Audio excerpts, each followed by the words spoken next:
예. 우리 어제 이제 말씀드렸던 것처럼 우리가 이제 하나님께서 보시기에 우리가 하나님의 언약 맺은 것으로 카운트하고 있다는 거 어제 우리 확인을 했었습니다. 그래서 지금 한반도에 일어나는 일이 그냥 산발적으로 일어나는 것이 아니라 언약에 기록되어 있는 그 저주와 축복 그 모양 그대로 우리 가운데 지금 일어나고 있는 걸 봤고요. 그럼 우리가 거슬러서 중요한 것은요. 하나님께서 무엇을 진정으로 이루려고 하시는지. 그러면 인류 역사는 어제도 얘기했지만 하나님께서 이루려고 하시는 그 열심에 그것을 회방하려고 하는 그 사단의 이 발악, 여기 합쳐진 게 인류 역사인데 우리가 그것은 무엇을 보고 어떻게 할 수 있을지를 좀 기본적으로 정리를 좀 해볼게요. 그 뿌리를. 하나님께서는요, 말씀하신 바대로 계속 이뤄가시는 분이십니다. 랜덤하게 일하시는 분이 아니에요. 무엇을 말씀하셨으면 그것을 이루기 위해서 더 구체적으로 점점점 열립니다. 자, 이게 성경의 기록이에요. 쉽게 얘기하면. 그걸 처음부터 한번 보기 원하는데, 하나님께서요, 아담을 두셨죠. 이 땅에. 아담과 하와를 딱 두시고, 이제, 맡기셨는데, 아담과 하와가 죄를 짓죠. 선악과를 먹었습니다. 자, 선악과를 먹은 게 누구한테 속아서 먹은 거죠? 사탄한테요. 하나님 말씀 듣고 있다가 사탄 말을 들은 거예요. 자, 누가복음 4장에 보시면 예수님 금식하실 때 사탄이 와서 이렇게 막 꼬셔요. 너 내게 경배하고 절하면 이거 다 줄 거다. 이 권세 뭐 이거 다 줄 건데 이거는 내가 넘겨받은 것이다라고 얘기합니다. 여러분 누구한테 넘겨받는 걸까요? 사탄이. 이 세상이 이 권세 다 넘겨받았다는데 누구한테 넘겨받았을까요? 아담한테요. 아담. 누구에게 순종하든지 그 순종하는 그의 우리는 종입니다. 하나님이 원래, 아담이 원래 하나님의 종이었고요. 하나님의 대리인으로 이렇게 있었는데 사단에게 순종함으로써 세상 임금 자리가 넘어간 거예요. 사탄한테. 그래서 뺏은 거라고요. 다 넘어온 거예요. 자, 그 다음에 지금까지도 영원히는 아니지만 주님 다시 오실 때까지 두 번째 아담이신 주님이 다시 오실 때까지 이 세상 임금 자리가 사탄 겁니다. 그죠? 우리 주님은 만 우주의 주님이시고요. 예, 까부는 거예요, 여기서. 근데 보시면, 이 사탄이 주님 오심을 제일 두려워하는 게 사탄이에요. 그죠? 주님 오시면 자기의 이 임금 자리가 완전히 끝나거든요. 그래서, 사탄은 요걸 기준으로, 자기 임금 자리를 유지하는 게 기준으로 이제 계속 세상이 돌아가는 거예요. 쉽게 얘기하면. 근데 주님께서 말씀을 이렇게 하셨습니다. 처음에. 아담과 하와는 그 죄가에 대한 것들을 얘기하시고 뱀에 대해서는 뭐라고 얘기하십니까? 하나님께서. 창세기 3장. 시간도 많으니까 하나씩 볼까요? 창세기 3장. 잘할 말씀입니다.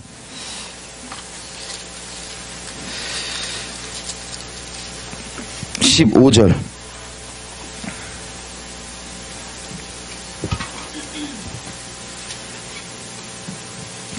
자, 다 같이 한번 읽어보겠습니다. 시작.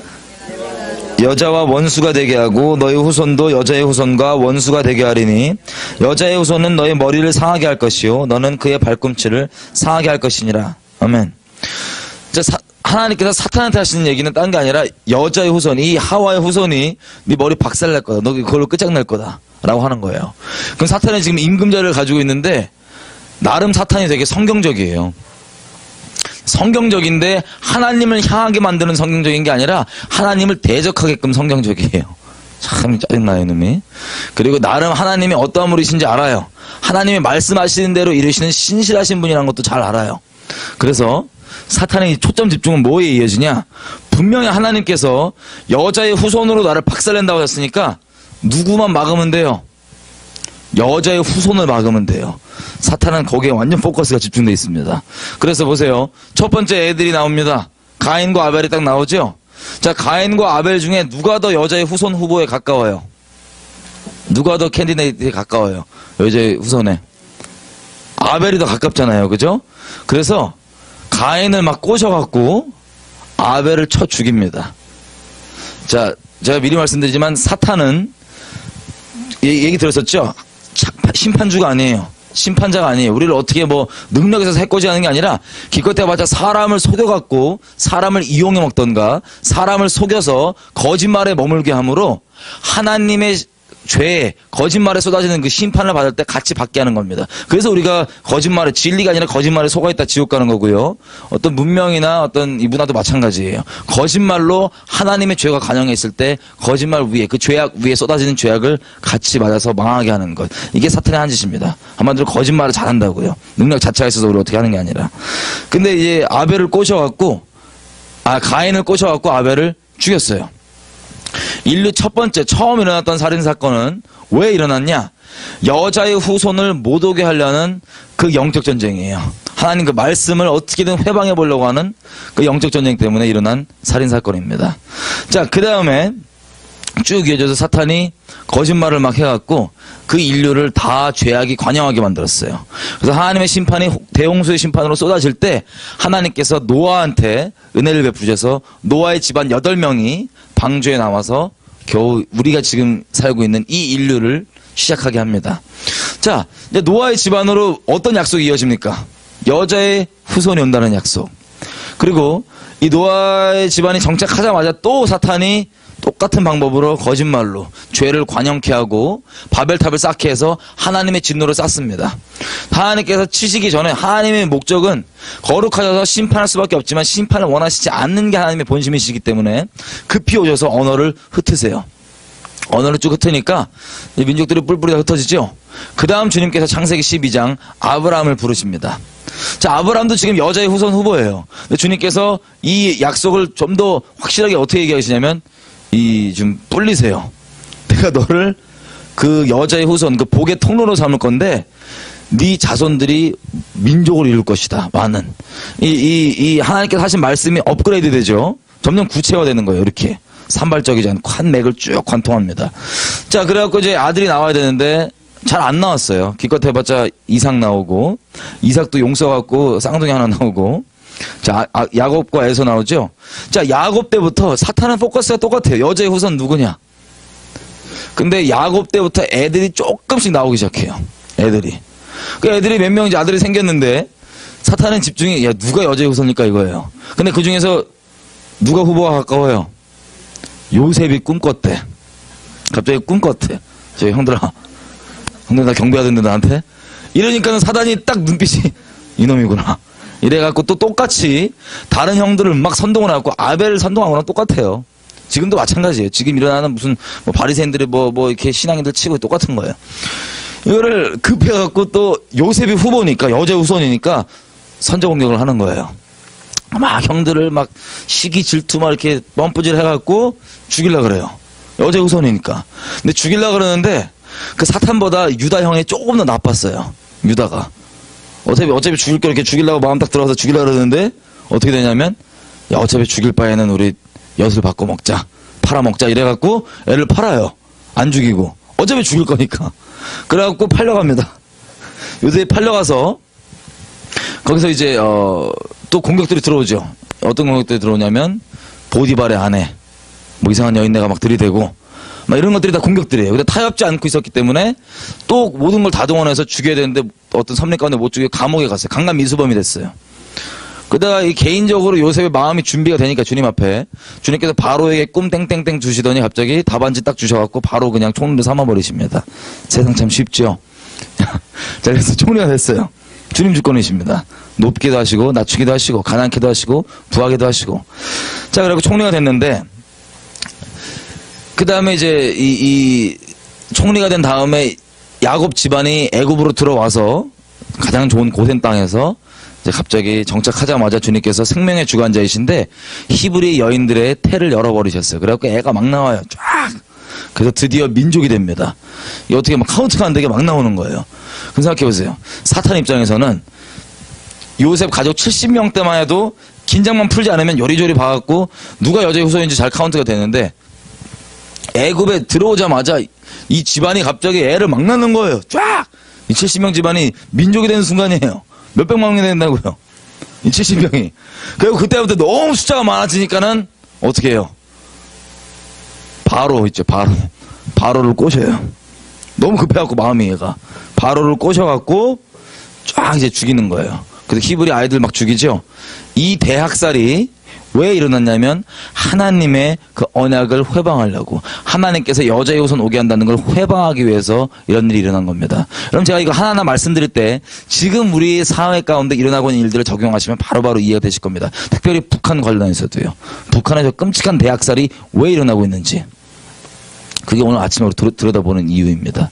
자, 막 회방했는데 결국에는 하나님께서 모세를 통하여서 출애굽을 시키시지요.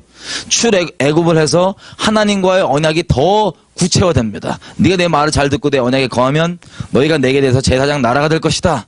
땡. 그 다음에 여자의 후손 약속이 어떻게 이어집니까? 사단이 계속 회방하고 했는데 그 과정 가운데 왕을 세우는 거예요. 왕 중에 특별히 다윗에게 주님이 다윗을 너무 기뻐하셔서 뭐라고 얘기하십니까? 여자의 후손이 니네 집안을 통해 나온다. 와, 그러면 이제 사탄이 초점 집중이 어디냐면 다윗 집안이에요. 성경도 그래서 유다 집안으로 딱 초점이 집중됩니다. 그래갖고 이거를 막 하다가 어떻게 돼요? 바로 다윗의 아들내미 솔로몬을 막 죄를 짓게 만들어요. 사단이 넘어뜨리려고. 왜냐면 여자의 후손 또 1순위잖아요. 그 당시 때 또 보면은. 다윗의 아들이니까. 또 막 죄를 짓게 해서 그 죄악 때문에 이스라엘이 남과 북으로 나뉘어집니다. 북이스라엘은 회개하지 않고 그대로 언약의 저주대로 박살나서 아수르에 끌려가고 이 사람들이 사마리아인이 되고, 남유다가 조금 더 버티고 남았는데 결국에는 돌이키지 않고 주님 앞에 심판을 받죠. 그래서 바벨론으로 끌려갑니다. 이 나라가 디아스포라, 첫 번째 디아스포라 생긴 거예요. 끌려간 다음에 자, 그 홈그라운드를 떠났잖아요. 지금 거기서 일어났던 일들 중에 몇 개만 보면 에스더서를 볼게요. 에스더에서 보시면 하만이라고 하는 인간이 나와요. 아말렉 사람이죠. 사울이 다 안 죽여갖고 그 남은 그 찌꺼기인데, 자, 이 아말렉의 이제 하만이 돌아다니다 보니까는 저희 자꾸 딴 사람 전부 다 나를 경배하는데 저 한 놈이 경배를 안 해요. 목이 빳빳해. 유대인 특성이죠. 목이 빳빳한 거. 그리고 빳빳하다 이렇게 하니까 저 누구냐 이랬다가 모르드게라는 유대인입니다 그랬더니 어떤 마음을 먹어요. 야, 유대인 다 죽여버려! 이렇게 되는 거예요. 세상에 인사 하나 안 했다고 제 민족 다 죽여버리래요. 여러분, 이게 그냥 일어나는 일이 아니라 여자의 후손, 홈그라운드 떠나 있는 이 여자의 후손들, 이 집안들을 쓸어버리고 죽이려고 멸살시키려고 하는 게 일어나는 일이에요. 근데 이런 과정에도 불구하고 하나님께 생명 걸고 나갔던 사람들, 죽으면 죽으리라고 나갔던 에스더나 모르드게나 그 금식했던 유대인들이 그렇게 주님께 온 마음을 가지고 나가니까 역전이 돼버립니다. 자, 이 하만의 대학살의 시도도 마찬가지예요. 여자의 후손 못 오게 하려는 시도 중에 하나일 뿐입니다. 근데 70년 이후 다 되고 이제 이스라엘 민족이 돌아오고 두 번째 성전을 쌓고 막 이렇게 갈 때, 그 다음에 두 번째 성전 다 지은 다음에 누가 오십니까? 드디어 여자의 후손이 오세요. 여자의 후손이. 자, 올 때 보면은 긴장하는 거예요. 왜냐면 사단 볼 때는 갑자기 가브리엘 형이 막 왔다 갔다 해요. 가브리엘 형이 와갖고 막 처음에 긴장되겠다 봤더니 스가랴 집안에 가갖고 야, 너 아들 나온다. 그리고 또 마리아한테 가갖고 가브리엘 형이 너 여자의 후손 나온다. 이러니까 막 긴장 타는 거예요. 거기다가 이제 때가 되니까 동방박사가 막 동방청에서 와갖고 막 저기 니네 왕 났지? 막 이러고 막 온 예루살렘과 난리가 난 거예요. 막 유대 왕이 왔다고. 그리고 목동들도 이러고 있는데 천사가 또 와갖고 빨리 와보라고. 그래서 이게 예수님이 탄생을 딱 했습니다. 자, 이렇게 드디어 여자의 후손이 오니까 얘가 뭘 했어요? 사단이. 또 이게 너무 다급한 나머지 이번에는 헤롯을 잡아가지고 애들을 다 죽여버리는 그 학살이 마찬가지로 여자의 후손 어떻게든 막아보려고 하는 영적 전쟁이기 때문에 일어난 일입니다. 근데도 어떻게 됐어요? 요셉, 예수님의 아버지, 천사가 와갖고, 야, 짐 싸라, 떠갖고 저쪽 애굽에 있다가 내가 말하면 다시 돌아오라. 그래서 아주 인생 쉽죠? 짐 싸갖고 가서 있다가 다시 돌아왔어요. 때가 돼서. 이 갈릴리 나사렛으로. 이게 되려, 여러분 오해하지 말으셔야 될 거는 사단이 아무리 용 써도, 무슨 뭐 사단에 순종하는 집단이 아무리 용 써도 오직 하나님의 말씀만이 성취될 뿐입니다. 하나님의 지혜는 완전합니다. 이들이 용 써갖고 하나님의 막 이 성취를 막 이뤄줘요. 예를 들면 그 요셉이 예수님 데리고 갔다가 애굽에서 왔더니 호세아서의 말씀이 완성됩니다. 내가 내 아들을 애굽에서부터 불러내었노라. 그래갖고 이제 예수님 있다가 예수님 잘하셔서 이제 본격적 사역 들어가시는 거예요. 세례 딱 받으시고 광야에 가서 이러고 있으니까 처음엔 마치 요셉에게 가서 타협을 시도했던 것처럼 타협을 시도하죠. 야, 한번 나한테 경배하면 내가 다 줄게. 뭐 이거 배고파 죽겠는데 이거 빵으로 바꿔봐라. 이런 식으로. 근데 하나님의 말씀을 가지고 거부합니다. 놀라운 건 이 타협을 하나님의 말씀을 가지고 사단이 시키려고 했던 점이에요. 어쨌든 하나님께서 그 말씀의 껍데기 말고 본질을 가지고, 진리의 본질을 가지고, 여호와 입에서 나오는 그 말씀을 가지고 이걸 퇴치합니다. 그랬더니 사단이 그 이후부터 이제 또 선방을 때리려고 하는 거죠. 진짜 여자의 후손이 온 거예요. 여지껏 막으려고 했던 여자의 후손이 와갖고 이제는 막아야 되니까 제가 동원할 수 있는 건 다 동원해요. 특별히 마치 가인과 같은 제사 모양 틀리다고 죽였던, 막 어제 얘기했잖아요. 이 안식을 지키는 모양 틀리다고 죽이는 똑같은 방법이에요. 그래갖고 서기관과 바리새인들을 뻔뻔질을 막 해갖고 시견하게 해서 죽이려고 해서 잡아 죽였습니다. 사단이 동원할 수 있는 건설을 동원했어요. 죽였어요. 딱! 십자가 못 박았어요. 그때 어떻게 됩니까? 주님께서 십자가에 딱 못 박히시더니 다 이뤘다 하시는 거예요. 죄 없는 분을 율법의 저주에 따라 죄 아래에 있는 자들에 있는 받아야 되는 저주를 받았기 때문에 누구든지 예수 아래로 피하는 자는 사단이 건들 수가 없는 거예요. 쉽게 얘기하면. 와, 내가 내 머리 깼구나. 머리를 깼어요. 그리고 그럼 일단 1차 저지는 실패했단 말이에요. 여자의 후손이 오는 건. 설치다가 되려 하나님의 말씀까지 완성을 해버렸어요. 지가. 그래가지고 와 이러고 있는데 사단이 맨날 아이러니가 이거예요. 우리를 내버려두면 하나님의 나라가 확장되고, 그래서 건드려서 때리면 이것 때문에 더 하나님의 일이 성취되고. 그러니까 미치겠는 거예요. 내버려둘 수도 없고, 뭐 건들면 더 막 부흥나고 말이니까. 그래갖고 있는데 사단이 나름 신실하잖아요. 하나님이 신실한 걸 알잖아요. 사단도 신실해요. 안 지쳐요, 자식. 우리를 막 괴롭히는데. 신실해, 짜증나요. 그리고 하나님이 나름 신실한 것도 알고 성경적이기 때문에, 자, 성경에 보면은 하나님께서 이스라엘에 대고 이렇게 될 것이라고 기록한 예언들이 있는데 성취되지 않은 게 있었어요. 그 당시 때만 해도. 예수님 오셨을 때만 해도. 근데 그게 성취되지 않은 채로 예수님께서 뭐라고 얘기하시냐면, 유대인들아, 니네가 나를 똑바로 알아볼 때 내가 다시 온다. 그러고 휙 올라갔어요. 그러면 잘 보세요. 첫 번째 큰 내게 영적 전쟁은 경륜 1이었죠. 여기까지는 여자의 후손이 못 오게 하는 거예요. 그 두 번째, 이제부터 사단은 영적 전쟁이 어떻게 이어지냐면, 나머지 하나님 신실하시기 때문에 언약을 성취하셔야 되는데, 말씀대로 그 말씀의 성취 대상인 유대인들, 이들을 어떻게든 쓸어버리는 거, 이게 목적인 거예요. 그래서 우리가 이스라엘 두고 얘기했을 때 이제 유대인들이 고난을 받은 걸 얘기하는데, 그 고난이 어떤 일이냐? 결론적으로 큰 섭리 가운데서 하나님께서 그걸 합력해서 선이로우신 부분이 있지만, 당장은 사단이 이거를 어떻게든 이들이 유랑하고 있을 때 언약의 적용 대상인 이들을 죽여버리려고 막 여기저기 펌프질을 갖고 학살하고 시도했던 게 바로 그 유대인들이 받은 고난이에요. 이것도 영적 전쟁입니다. 그래서 고난을 막 받다가 유대인들이 너무 힘드니까는 1800년대 말에 막, 아유, 너무 힘들다. 야. 우리 이대로 진짜 못 산다. 야. 우리요? 돌아가야 되겠다. 우리 땅이 있어야 돼. 우리 나라가 있어야 돼. 이래갖고 시오니즘 운동을 벌이죠. 유대 땅으로 돌아가자. 돌아가려고 하니까 여러분, 사탄 입장에서 어떻게 되는 거예요? 이 예언 성취되는 그 대상이 지금 다시 지구상에 생기려는 거잖아요. 그래서 사탄이 뭐 하냐면은 히틀러. 예전에 바로 헤롯 잡은 거랑 똑같은 거예요. 하만 잡은 거랑 똑같은 거예요. 히틀러를 딱 잡고 선동을 해가지고 어떻게 합니까? 대학살 홀로코스트가 일어납니다. 그것도 마찬가지로 하나님의 말씀이 이제 성취되려고 그러니까 그 조바심한 마음에 옛날과 똑같이 히틀러를 잡아가지고 이걸 학살을 시켰던 거예요. 그럼에도 불구하고 하나님의 말씀은 성취가 되죠. 그래서 이스라엘 나라가 1948년도 다시 지구상에 딱 생겼습니다. 자, 드디어 이거 막으려고 했었는데 이것도 생긴 거예요. 지금 이제. 여자의 후손의 이걸 저지 실패. 두 번째, 이스라엘 나라 어떻게든 회방하려고 했는데 이게 다시 생겨버렸어요. 그때 어떻게 합니까? 바로 여러분 아시는 대로 이스라엘 나라가 생기자마자 바로 다음날 전쟁이 납니다. 어떤 전쟁이 나냐면 이슬람 국가들이 연합을 해가지고 쳐들어와요. 여러분, 이 일이 어떤 일이냐면, 자, 이 이슬람 국가들은요, 쉽게 얘기하면 알라의 뜻을 섬기는 국가입니다. 국가 자체가 알라의 뜻을 섬겨요. 근데 알라가 누구예요? 사탄이죠.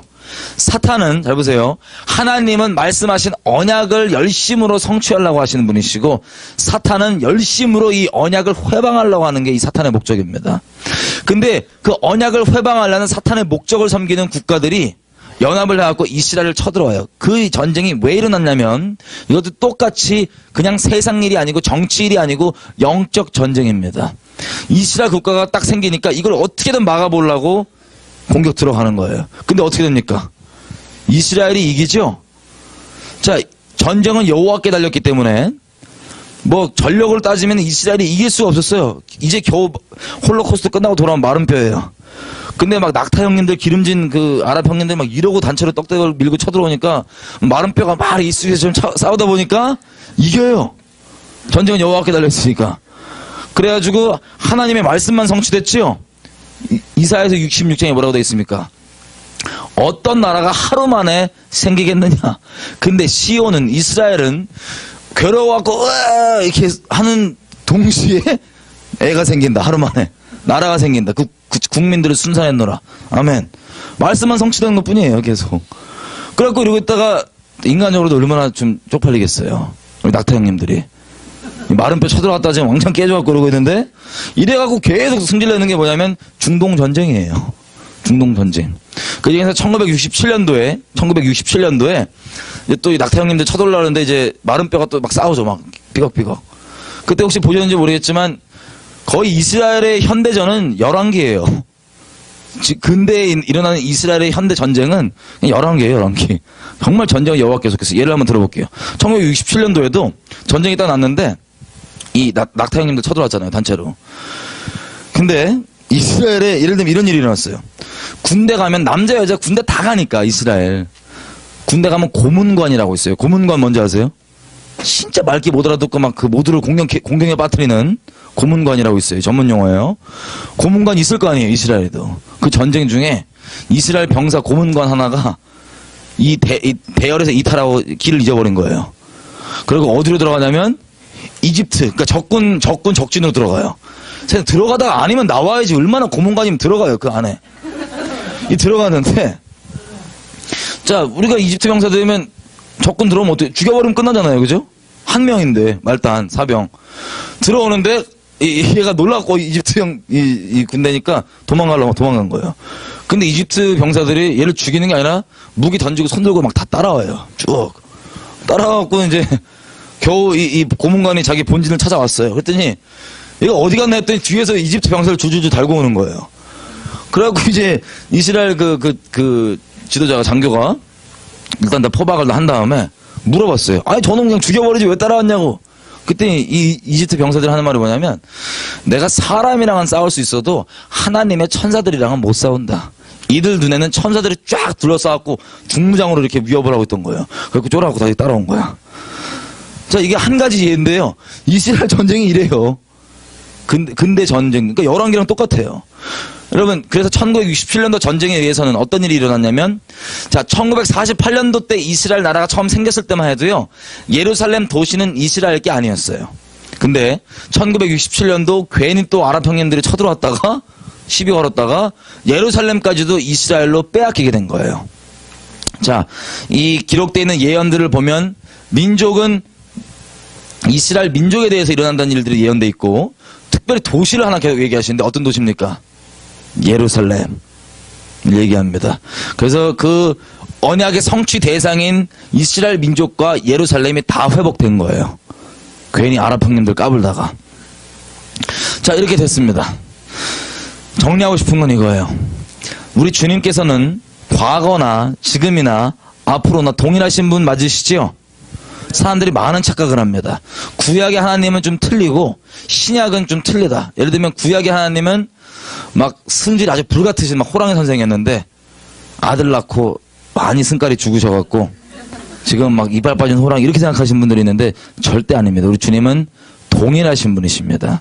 근데 영적 전쟁의 기준을 보자면 여러분 구약은 쉽게 얘기하면 하나님께서 국가적 차원으로 어떻게 다루시는지가 아주 잘 나와 있습니다. 하나님의 성품이 국가적 차원에서 어떻게 다루시는지. 그런데 우리가 두 번째 경륜 이스라엘 나라가 지도상에서 사라지고 이 이방 민족들에게 하나님의 원래 목적 그대로 복음이 전해지는 그때에는 이스라엘 나라가 없었죠. 그래서 그때 대부분에 일어났던 영적 전쟁은 국가적 단위의 기준의 영적 전쟁이 아니라 개인적 차원에서 복음을 잘 못 믿게 하는 개인적 차원의 영적 전쟁이 대부분이었어요. 언제까지? 이스라엘 나라가 다시 생기기 전까지. 이스라엘 나라가 1948년도 딱 생겼습니다. 그럼 어떻게 됩니까? 다시 국가적 단위의 영적 전쟁이 구약 그대로 진행될까요? 안 될까요? 됩니다. 하나님은 동일하신 분이시기 때문에. 그래서 우리가 흔히 지금 우리가 가지고 있는 신학은요, 국가적 단위의 영적 전쟁은 아예 개념이 없어요. 왜?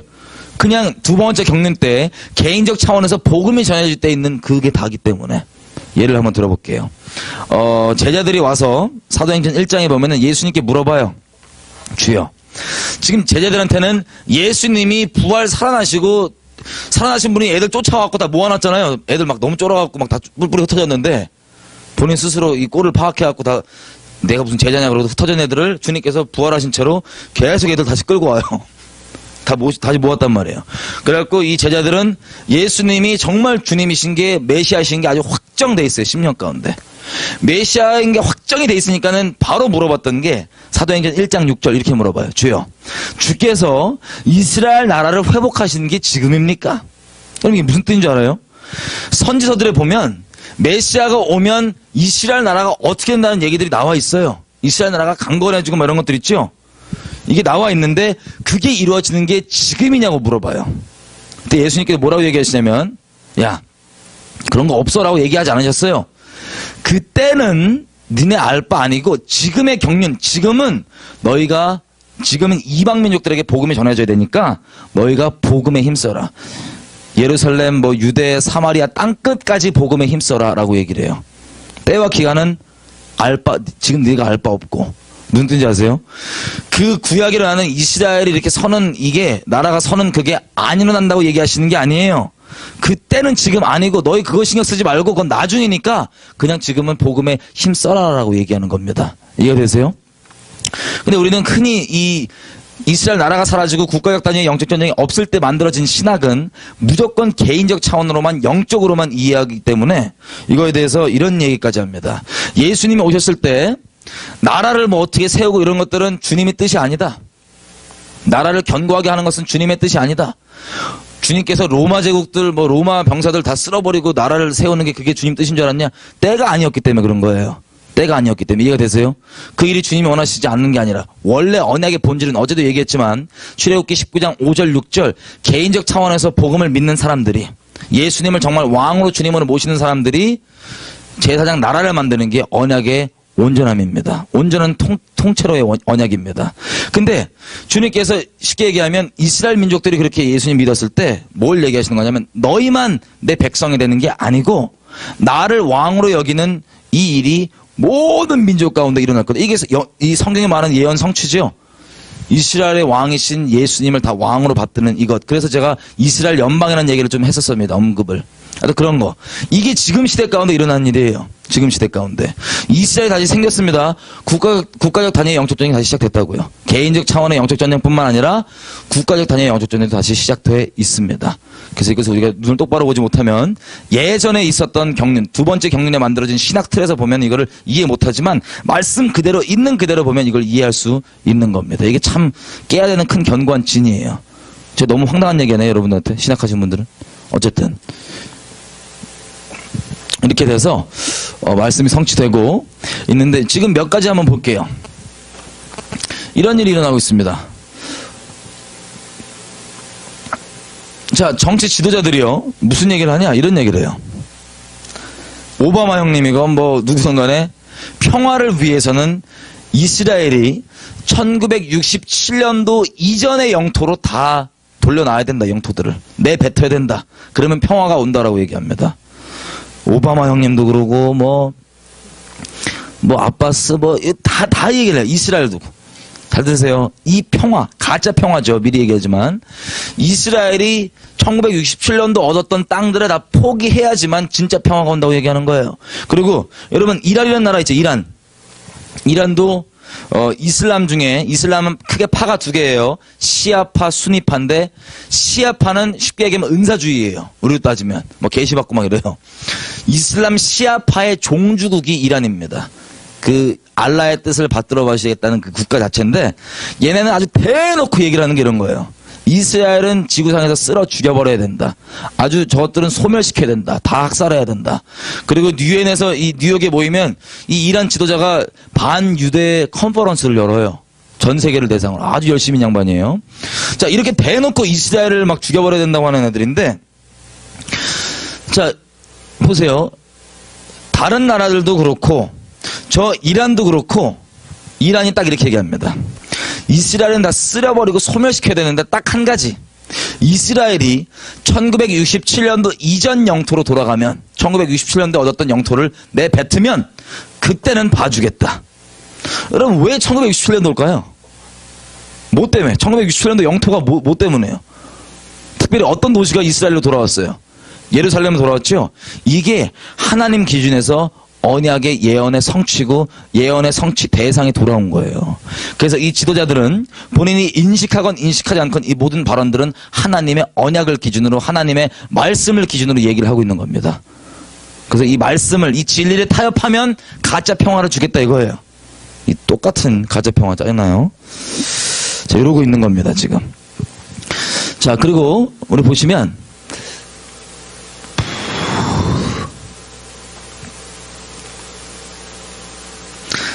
이스라엘이 제가 여지껏까지는 여러분께 말씀드릴 때 하나님께 이렇게 나라들과 민족들을 심판하실 때 큰 기준에 대해서 얘기했었어요.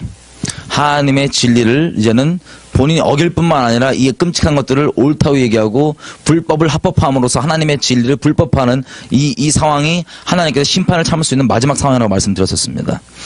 여러분 하나님과의 이스라엘 관계는 주님께서 이렇게 얘기하셨어요. 내가 네 백이 되겠다. 아브라함아, 너를 축복하는 자를 내가 축복해주고 너를 저주하는 자를 내가 저주할 것이다. 이게 아브라함이 똑바로 있냐 안 있냐 이거는 우리가 카운트하기 이전에 주님께서 이를 이렇게 정하셨으면 백 대주시겠다 이거예요. 하나님께서. 여러분 이 기준이 사라졌을까요? 아니면 지금도 유효할까요? 영원히 유효합니다. 하나님 말씀은. 이게 어떻게 계속 이어지냐면 잘 보세요. 여러분 나라들을 얘기할 때 하나님께서 이스라엘을 어떻게 대했냐를 따라서 복을 주시고 저주를 하십니다. 주님께서. 샘플.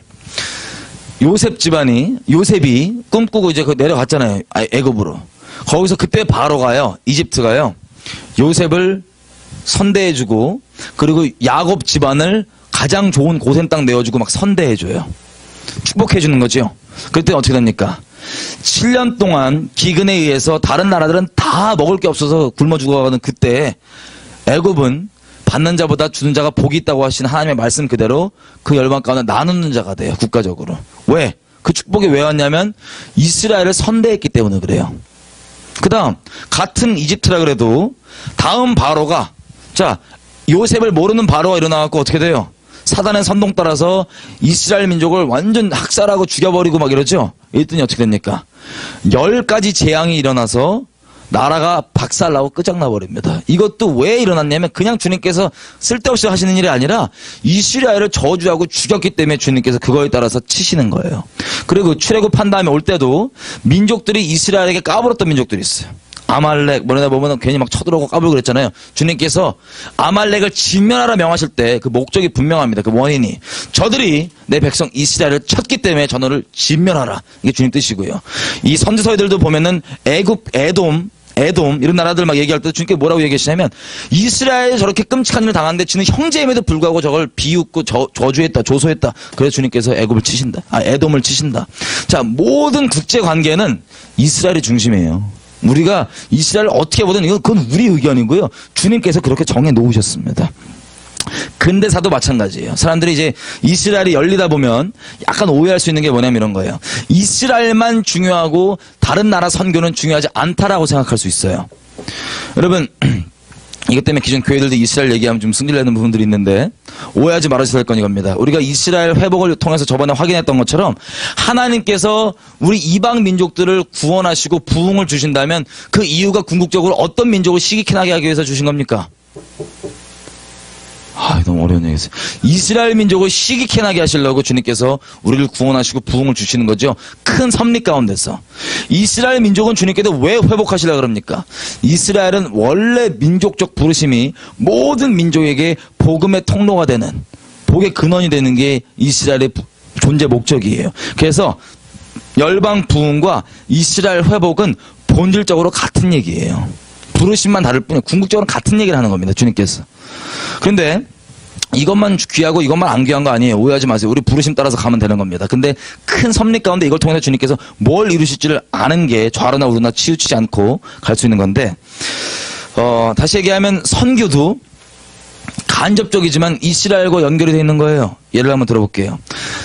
여러분 미국에 사시니까, 여러분 미국이 지금 전 세계 슈퍼파워입니다. 왜 그런 줄 아세요? 언제부터 그런 줄 아세요? 미국 역사 되게 짧잖아요.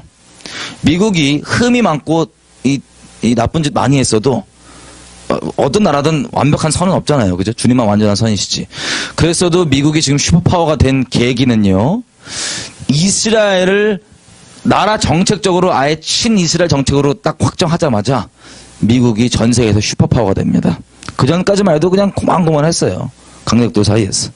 근데 이렇게 월등한 슈퍼파워가 된 계기는 이스라엘에 대해 축복하기로 결정했을 때, 국가적으로 이스라엘 나라 세워주기로 도와주고 뭐하고, 그게 미국 가운데 하나님께서 복 주실 수밖에 없는, 물론 개개인은 하나님께서 알아서 판결하시고 심판하시겠지만 큰 국가적 그림에서 하나님께서 미국을 복 주실 수밖에 없었던, 슈퍼파워로 세우실 수밖에 없었던 이유가 바로 그것 때문입니다.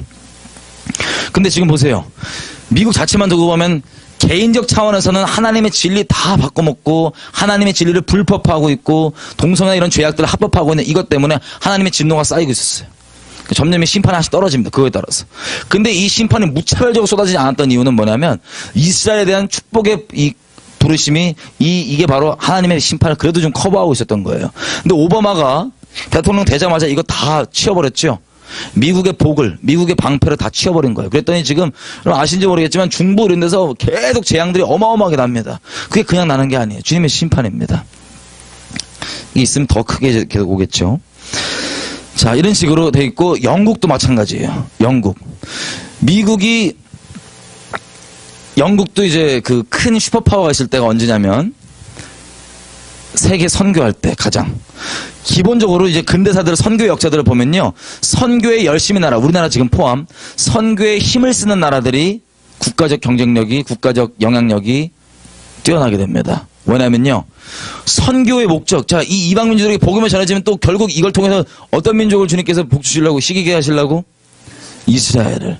직간접적으로 이스라엘과 연결되어 있어요. 이게 하나님께서 나라들의 영향력을 세우시고 낮추시는 기준입니다. 자, 그래서 이렇게 가고 있는데, 저는 이건 성경적으로 이해를 하고 있었어요. 아, 그렇구나. 그런데 놀랍게도, 하나님께서 아예 뼈저리게 맛보게 하신 적이 있는데, 제가 말씀드렸죠. 하나님께서 재앙을 선고하신 다음에 이게 일어나면 우리는 임무 실패한 겁니다. 제가 예전에 집회를 하고 있었는데, 캐나다에서 2011년도네요. 9월 달에. 집회 중에 주님께서 딱 보여주시는 게 있었어요. 그 밤에. 뭐였냐면, 터키 지진이 나요. 한번 살짝 나고, 그 다음에 큰 지진이 나는데 주님께서 뭐라고 얘기하시냐면, 터키가 이스라엘을 대적하기로 결정했기 때문에 내가 터키를 칠 수밖에 없다. 라고 얘기를 하는 거예요. 저는 그때 몰랐습니다. 무슨 일이 일어난지. 그래서 제가 일어나서 터키 선교사님들과 전화하고 연락을 해서 이제 토스를 드린 거예요. 지금 하나님께서 터키를 치시려고 하는데, 지진으로 이스라엘을 대적하기로 결정한 것들에 대해서 분명히 회개하고 이것을 막아서야 됩니다. 라고 얘기를 했습니다. 자, 이게 사실을 알아봤더니 어떤 상태였냐면, 원래 터키는 정서적으로 이슬람 국가죠. 그래서 반유대주의예요. 반 이스라엘 국가인데 정서적으로 이 터키 사람들이 자기가 존경하는 국가의 아버지, 국부라고 생각하는 아타투르크라고 하는 분이 있어요. 이 사람이 마지막 유언이 뭐냐면, 야, 우리는 그래도 정치하는 애들, 이슬람 애들로 하여금 정치하게 하면 안 된다. 이래갖고 이 유언 때문에 정서적으로는 이슬람이지만 이슬람을 정치에 접목시키진 않았다고요. 근데 최근에 이슬람 정당이 권세를 잡고 이게 되니까 이 반 이스라엘 정서가 막 뿌려지고 나오죠. 그래갖고 시비가 좀 걸렸어요. 쓸데없는 시비들. 예를 들면 민간인들이 그냥 이스라엘 해역을 허가도 안 받고 배가 막 들어가요. 군인이 멈추라면서 막 들어가서 군인이 섰더니 막 바로 격수전 벌어지고 난리가 났어요. 그런 시비를 걸기 위해서 갔던 거죠. 그중에 터키 사람들이 있었습니다. 반유대주의를 여론은 몰라고. 그런 일이 벌어지자마자 터키에서 바로 이 정치인들과 지도자들이 이스라엘은 공격 들어가야 된다, 죽여버려야 된다, 그 정서를 그대로 드러낸 거예요. 그리고 이스라엘과 터키가 그래도 중동에서 이집트 빼놓고는 유일하게 이스라엘과 동맹 국가였는데 바로 동맹 끊어버리고 이때 뭐라고 있었냐면 터키에 있는 이스라엘 외교관들도 다 쫓아냈었어요. 그때였던 거예요. 그래갖고 전도를 하고 있었더니 다음에 바로 정말 지진이 한번 나고 또 지진이 크게 한번 나서 이런 일이 벌어진 걸 보고 제가 깜짝 놀랐어요. 속으로. 이게 그냥 우습게 넘기고 생각할 일이 아니구나. 물론 터키가 지진 지역이긴 하지만 그 이후로 계속 이 지진이 잦아지고 있는데 그 원인은 이스라엘을 대적하기로 결정했기 때문입니다. 여러분 전 세계 가운데 일어나는 지진과 기근과 이런 모든 이 심판들은 제가 심판이라고 말씀드렸죠. 이 크게 두 가지 로마서 1장에 나와 있는 기준과 또 이스라엘에 대해서 어떻게 관계를 맺냐 우리가 지금 확인했던 것처럼 이게 하나님께서 그 나라들과 이것들을 심판하신 기준입니다. 그럼 미리 팁을 좀 드려보면 자, 이스라엘을 대적하기로 결정했어요. 여러분이 미국 사는데. 그러면 어떻게 하면 되는 거예요? 골방에서 기도만 하면 돼요? 아니에요. 기도는 당연히 해야 되는 거고 제가 계속 누누이 말씀드리는 사람과의 관계에서 분명히 중보자로 서서 행해야 될 것들을 행해야 되고 넓은 거리에서 공의를 행해야지만 심판이 임하지 않습니다. 여기 단순히 기도만 하면 그 죄 때문에 심판이 쏟아지는 거예요. 이해되시죠?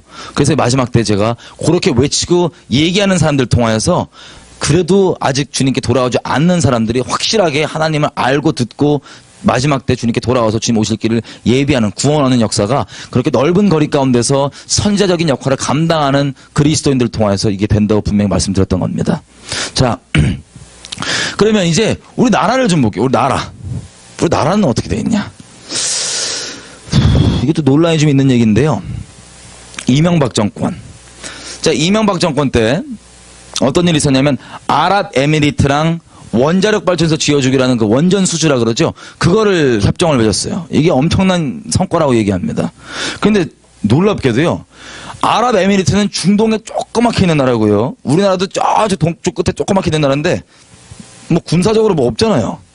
우리가 뭐 군사력으로 그렇게 뛰어난 것도 아니고 뭐 없는데 이 원전 수주를 맺기 전에 장관급들이 먼저 만나서 어떤 내용을 체결할지를 먼저 얘기를 하는데 아랍에미리트가 바랬던 건 뭐냐면 원전 수주를 핑계로 군사 동맹을 맺는 걸 원했어요.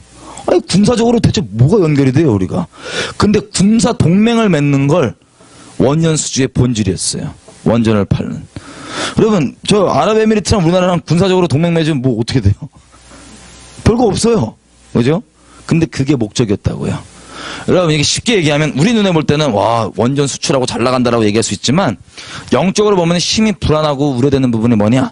이스라엘 중심으로 이 모든 것이 들어가고 영적 전쟁이 일어난다는 걸 보면 우리가 생각했을 때 우리가 가지고 있는 도덕적 기준이 다른 걸로 판단할 수 없어요. 오직 언약과 말씀을 기준으로만 이걸 판단할 수밖에 없는데 그것을 기준으로 보면 여러분 아랍연맹은요.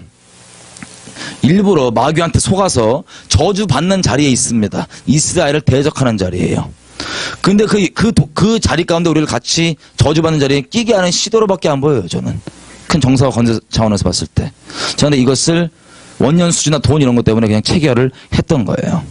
자, 이런 식으로 우리가 어떤 사건이나 이런 거 볼 때 그냥 넘어갈 수 없고요. 이스라엘을 기준으로 하나님의 말씀을 기준으로 분명히 보고 이것을 안다면 기도하고 또 막아서고 해야 되는 겁니다. 그게 우리의 부르심입니다. 어떤 분들은 이런 얘기를 하더라고요. 진짜 가슴 아픈데 우리가 그 마지막 때 얘기할 때 달란트 비유 얘기했었죠. 달란트 그냥 처박아 놓고 그냥 돛 닦고 있는 거. 이게 주님께서 지옥 갈 죄라고 제가 말씀드렸었습니다. 이렇게 얘기하는 사람들이 있어요. 마지막 때가 되니까. 야 어차피 세상 다 끝났어. 어차피 다 엉망되고 어차피 뭐 프리메이슨 다 하고 다 끝나. 이렇게 하고 골방에만 돛 닦고 계세요. 자기만 돌아보고. 정확하게 지옥 가는 사람들이에요. 왜? 어차피 다 끝나고 될 거면 어차피 그렇게 될 거라고 써있어라고 해서 아무것도 안 할 거면 우리 선지자들과 믿음의 선배들은 그냥 아무 얘기도 안 하고 골방에만 있었으면 돼요. 근데 왜 그들이 굳이 나와서 계속 외치고 얘기함으로 순교당하고 핍박당하고 그랬겠어요? 그 시대 가운데 하나님의 증인으로 서는 게 우리의 부르심이지 우리가 하나님 자리에 앉아서 야 어차피 그렇게 돼 이러고 앉아있을 게 아니라고요. 이해가 되세요? 그렇게 외치고 전파하는 자가 없는데 누가 듣고 믿겠어요?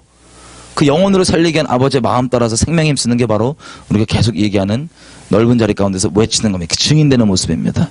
저는 마지막 때 열렸다고 해서 그렇게 된 분들 보면 제일 안타깝고 제일 불쌍해요. 열려서 더 주는 거 상관없게 되니까. 여러분 이게 우리가 지금 해야 될 일들입니다. 이걸 다 외쳐줘야지. 그 당시 때 그때 하나님의 여호와 입에서 나오는 말들 증인이 돼야 되는 거예요. 어차피 이렇게 되니까 손 놓고 있으면 어떡합니까 이게.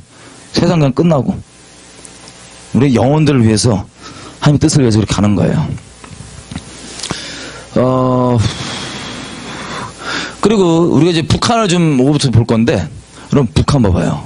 와, 이게 오지랖이 넓어요, 북한이. 조그만 동쪽에 있는 나라인데, 이스라엘과 어떤 관계를 맺냐? 여러분, 이스라엘의 테러가 계속 나죠? 예전부터 그렇고 테러가 계속 나는 국가입니다. 근데, 이 이슬람 테러범들을 누가 키워주냐? 북한이 훈련시켜줘요. 북한에서. 원래 우리가 지금 요즘에는 아주 평화 공세, 이 거짓 평화 공세 눈이 멀어갖고 이해를 못하는데 북한은 원래 테러 국가였어요. 아웅산 테러하고요, 칼기 폭파하고요, 뭐하고 심심하면 납치하고 납북하고 암살하고 이 북한 테러 국가라고요 원래. 근데 요즘에 하도 미국이 테러 국가들은 제재하고 그러니까는 그 돈줄 이게 딸리니까 테러 약간 안 하려고 그러는 거지 원래 테러 국가예요 원래. 근데 72년도에 실제 이제 그 이스라엘에서 일어났던 그 테러 공격을 미국 법원에서 다 이게 재판하고 딱 확인하고 봤더니 이게 북한에서 한 거예요. 그래서 미국 법원이 이제 벌금을 때렸습니다. 북한한테. 니네 테러범에서 니네가 한 거다. 니네가 한 거다. 자, 옛날부터 이스라엘에서 이렇게 하고 있었습니다. 그리고 자, 이스라엘 이제 주변 국가들이 이스라엘을 못 잡아먹어서 안달이잖아요. 못 쳐들어가서. 그 중에서 북쪽에 있는 국가, 지금 한창 난리 나 있는데 시리아라는 나라가 있어요. 시리아가 예전에 원자력 발전소를 지었습니다. 시리아건 주변 나라들은 대놓고 마치 북한이 남한 두고 얘기하는 것처럼 평화롭게 살자 이게 아니라 쓸어버릴 거다, 니네 불바다 만들 거다 맨날 그렇게 얘기하는 애들이에요. 이스라엘을 두고. 북한이 대한민국도 그렇게 하는 것처럼. 그래서 원자력 발전소를 지는 거예요. 그런 애들이. 그때 어떻게 합니까? 이스라엘이 우리가 이런 걸 좀 배워야 되는데 선제공격 들어가고 그래요. 그래서 원자력 발전소를 빡 파괴하고 왔어요. 왜요?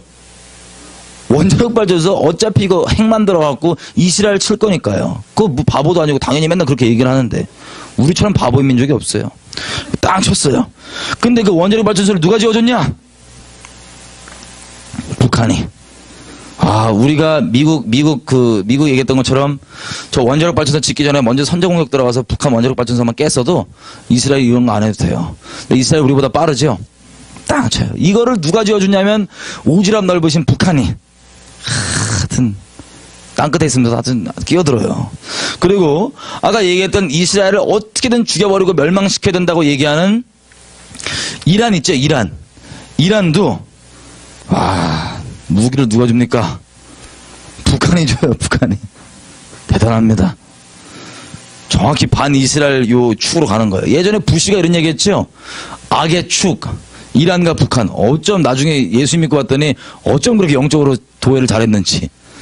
여러분 이 둘이요, 이란과 북한은 쉽게 얘기하면 물리적으로 연결돼 있습니다. 서로 핵실험한 이것들 정보들 공유해요. 서로 핵을 공유해요. 무기도 공유해요.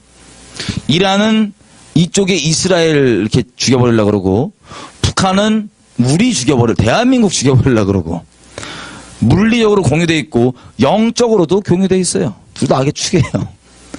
그리고 여러분 신문을 봐도 이 맥이 요즘에 딱 맥이 아주 분명히 나눠져요. 신문도 완벽한 선은 아니지만 큰 흐름을 보면 어떤 흐름이 있냐?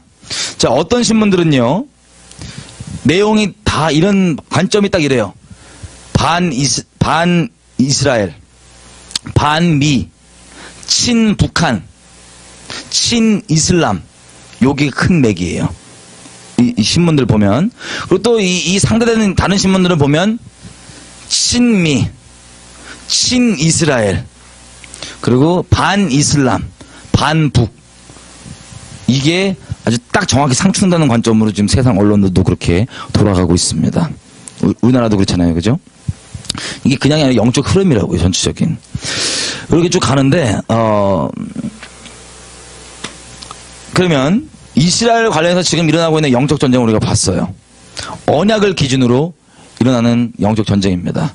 그럼 점심 먹기 전까지 우리 민족 가운데 일어나고 있는 영적 전쟁의 뒷 배경까지만 확인하고 점심 먹고 와서 우리 민족 딱 들여다볼게요. 자, 그 뒷 배경은 뭐냐? 여러분 우리 민족의 역사가 얼마나 됐다고 얘기하죠? 예? 아이고. 5,000년, 반만년이라고 얘기를 해요. 5,000년 역사가 있다고 합니다, 우리. 근데 여러분, 혹시 창조과학 이런 거 들어보신 적 있으세요? 이런 거 들어보시면, 우리 문자 그대로 성경 역사를 딱 카운트했을 때 한 대략 몇 천 년 된다고 얘기합니까? 6,000년 된다 그래요, 6,000년. 근데 우리 민족 역사가 5,000년. 길어요. 좀 우리 민족보다 긴 민족 못 봤어요. 여러분, 중국도 좀 더 제가 말씀드리겠지만, 우리가 길다고 생각하지만 길지 않아요. 제가 지금 나눠드리는 말씀은 오해하지 말으셔야 될 게 있어요. 민족주의, 우리 민족이 우월하고 잘났다라고 얘기하는 게 아니에요. 우리 민족이 부르심을 확인하기 위해서 보는 건데, 사도행전 17장 가보겠습니다.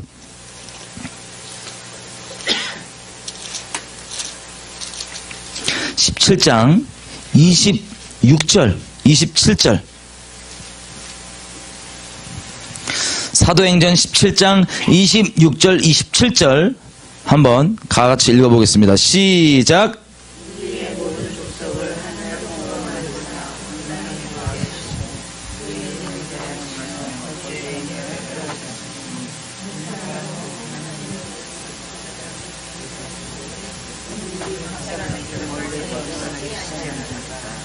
아멘. 자, 지금 뭐라고 얘기하시면 이렇게 얘기해요. 모든 인류의 역사의 주인공이 하나님이시기 때문에 각 나라들이 생기는 때, 그리고 각 나라들의 국경이 정해지는 때, 그 경계가 국경선이 정해지는 때를 하나님께서 주관하신다고 얘기합니다. 근데 그런 것들을 더듬어 올라가 보면 뭘 알 수 있다고요? 하나님을 알 수 있다. 우리 쉽게 얘기하면 그런 것들을 통하여서 우리의 부르심과 하나님의 목적도 우리가 확인해 볼 수 있는 거기 때문에 우리가 들여다보는 거예요. 민족주의 우리만 잘났다 이런 얘기 하는 거 아니까 오해하지 마세요. 가끔씩 그러시는 분들이 있어요. 또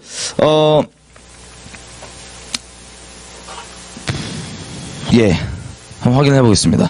예전에요, 성경들에 보면요, 족보들이 나오죠.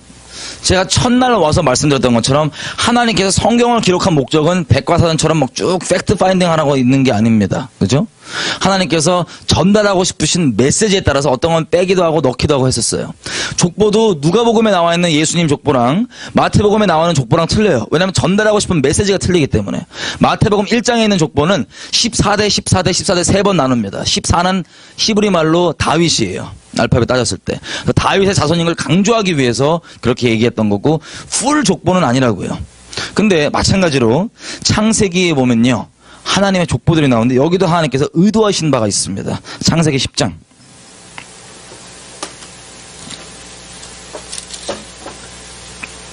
자, 지금 제가 나누는 얘기는요, 재밌게도 어떤 분들은 약간 황당하실 수도 있어요.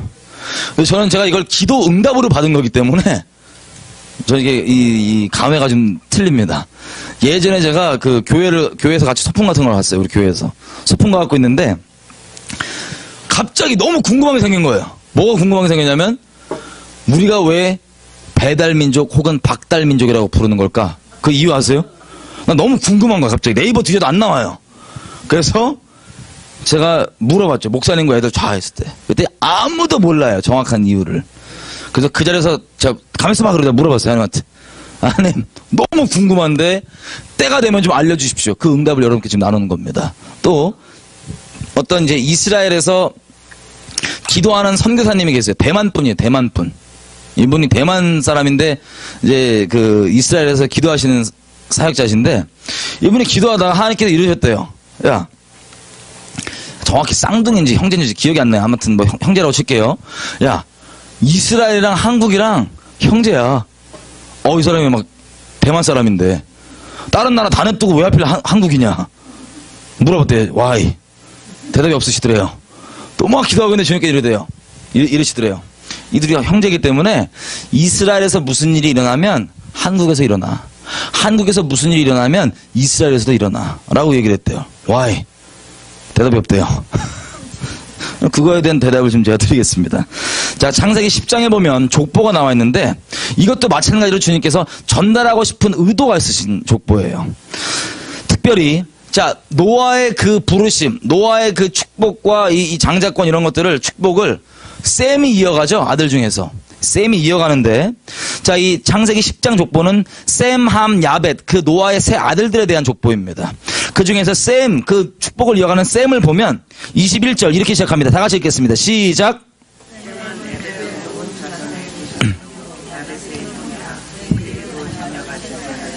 아멘.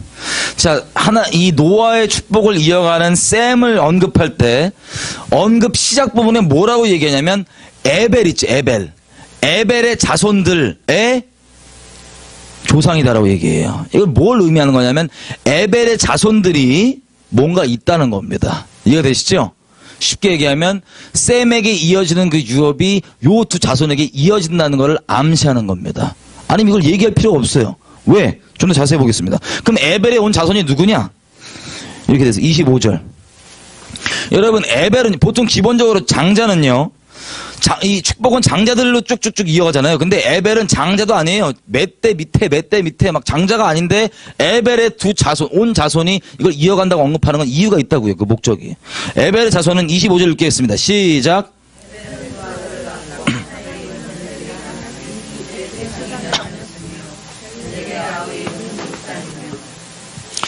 자, 지금 뭐라고 얘기하냐면, 에벨의 자손은 한 명은 벨렉이고, 벨렉 때에 땅이 다 갈라지고 나눠졌대요. 모르겠어요. 바벨탑 쌓다가 각자 뿔뿔이 흩어진 다음에 그 다음에 이걸 나누셨는지 모르겠는데, 하여튼, 벨렉 때는 여기 있고, 벨렉이 있고, 그리고 동생 이름이 누구라고요? 욕단이래요. 욕단. 벨렉은 누구냐면, 벨렉 6대 밑에가 아브라함이에요. 유대인이 나오죠. 아브라함 집안입니다. 그러면 셈을 얘기할 때 21절에서 그냥 셈은 벨렉의 조상이다 그러면 될 거 아니에요. 그러지 않았어요. 에벨의 온 자손 벨렉과 욕단의 조상이라고 분명히 이걸 딱 지명해서 말한 이유가 있습니다. 욕단은요, 정보가 잘 안 나오는데 대충 보면 30절 읽어보겠습니다. 다 같이 시작.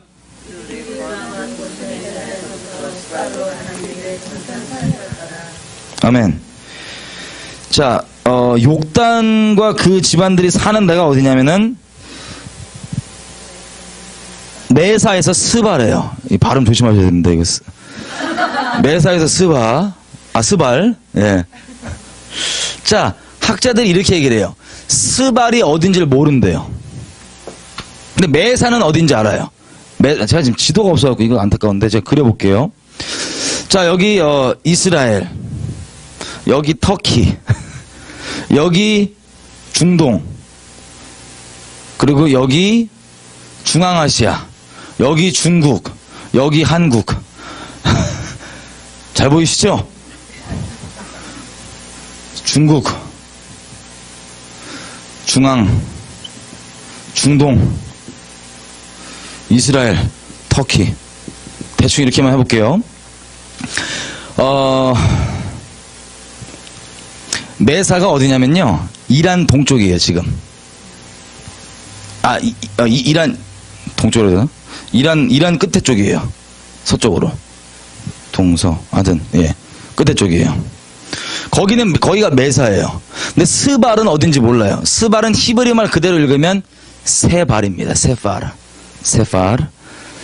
자, 근데 그래도 모를 게, 여기다 홍수 심판으로 다 끝나 있다고요, 끝장. 그죠? 다 끝장나 있는 상태에서 다른 데 도시가 있을 수가 없겠죠. 근데 나머지 사람들은 다 어디 있었어요? 나머지 이 노아의 아들들이 만든 집안들은 여기서 뭐 쌓고 있어요? 바벨탑 쌓고 있죠? 근데 여기 성경 보니까 뭐라고 됐냐면, 메사로부터 어디요? 동쪽편 산들에 거하고 있대요. 산들에. 이게 욕단이래요. 그럼 우리가 확인할 수 있는 게, 자, 하나님의 부르심을 이어가는 셈과 이제 셈의 부르심을 이어간다는 얘기는 하나님을 섬기는 부르심을 이어가는 거죠. 근데 전부 다 이들 뭐 하고 있습니까? 바벨탑 쌓고 있어요. 우상숭배 하고 있다고요. 우상숭배. 여호수아서 24장을 보면 아브라함 집안도 우상숭배 했어요, 안 했어요? 했어요. 여기서 이 갈대아 우르 여기서 우상숭배 하다가 주님이 부르셔갖고 가나안 땅으로 오는 거였어요. 여기서 우상숭배하고 여기 정착해 있었다고요. 아브라함 집안도. 근데 원래 벨렉과 욕단 둘 다 이제 하나님 섬겨야 될 거 아니에요. 참 재미있는 게 있습니다. 자, 이들이 여기 다 모여서 이렇게 탑을 쌓고 있을 때 욕단은 그러니까 여기에서 이제 탑 쌓는 데서 제일 외쪽으로부터 저 스발이라고 하는 데까지인데, 스발은 어딘지 모르겠고, 일단 쭉 보면 만약에 욕단이라는 민족이요, 벨렉과 같이 하나님을 섬겨야 되는데, 이 우상 숭배에 바벨탑 쌓는 것에 이제 지역이 외부에 있잖아요. 지금 특별히 바벨탑 쌓는 거 외부에, 이들이 바벨탑을 쌓기를 거부하고 떠난 거다 만약에, 그러면 이걸 전제로 하면 아주 재밌는 일들이 연결되는 것들이 있습니다. 예를 한번 들어볼게요. 만약에 바벨탑 쌓을 때 이거 싫어서 떠난 게 사실이라면, 만약에 그걸 가정을 해보면, 욕단은 언어가 흩어지기 전에 떠난 거예요? 흩어진 후에 떠난 거예요? 전에. 그럼 그 언어는 누가 쓰던 언어예요? 언제부터 쓰던 언어예요? 아담 때부터 되겠죠. 만약에 언어가 하나였으니까, 그때까지. 그 전에 갔다면. 여러분, 이 세상 학자들이요, 뭐라고 얘기하냐면, 전 세계에서 발견된 가장 오래된 언어가 수메러래요, 수메러. 근데 저는 뭐 학자가 아니라서 모르겠지만, 뭐라고 얘기하냐면, 수메러가 지금 현재 존재하는 언어 중에서 가장 가까운 언어가 뭐냐면, 비슷한 언어가 뭐냐면, 한국말이에요. 한국말. 전 뭐 학자가 아니라서 어떻게 하는지 모르겠어요. 몇 개 이 비슷한 게 했다는 걸 제가 봤더니 이런 식으로 돼 있더라고요. 예를 들면, 수메르 이런 것들을 외국에서 먼저 연구를 했을 거 아니에요. 근데 수메르 문학을 다는 아니지만 연구를 해서 이 번역을 할 때 이것을 직역할 수 있는 민족은 한국 사람들이에요. 예를 들면, 자, his head is black 이라고 딱 번역을 했어요. 수메르어를, 이 학자들이. 그러면 이 사람들 헷갈리는 거예요. his head is black. 머리가 까맣다고? 이게 까만가? 저게 까만가 하는데, 우리한테는 걔 머리가 까맣다 그러면 이게 까맣단 거예요? 이게 까맣단 거예요? 이게 까맣다는 거죠?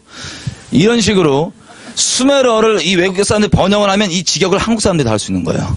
우리가 쓰는 그 표현 그대로 딱 번역을 제일 잘해요. 전 어떻게 하는지 모르겠어요. 자, 그래가지고 보시면요, 이런 식으로까지 얘기해요.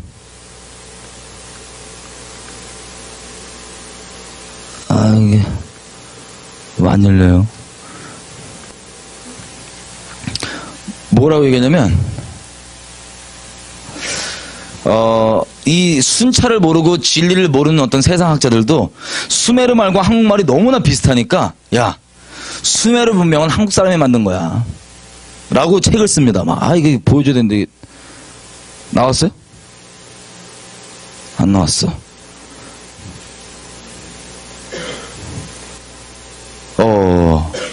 네.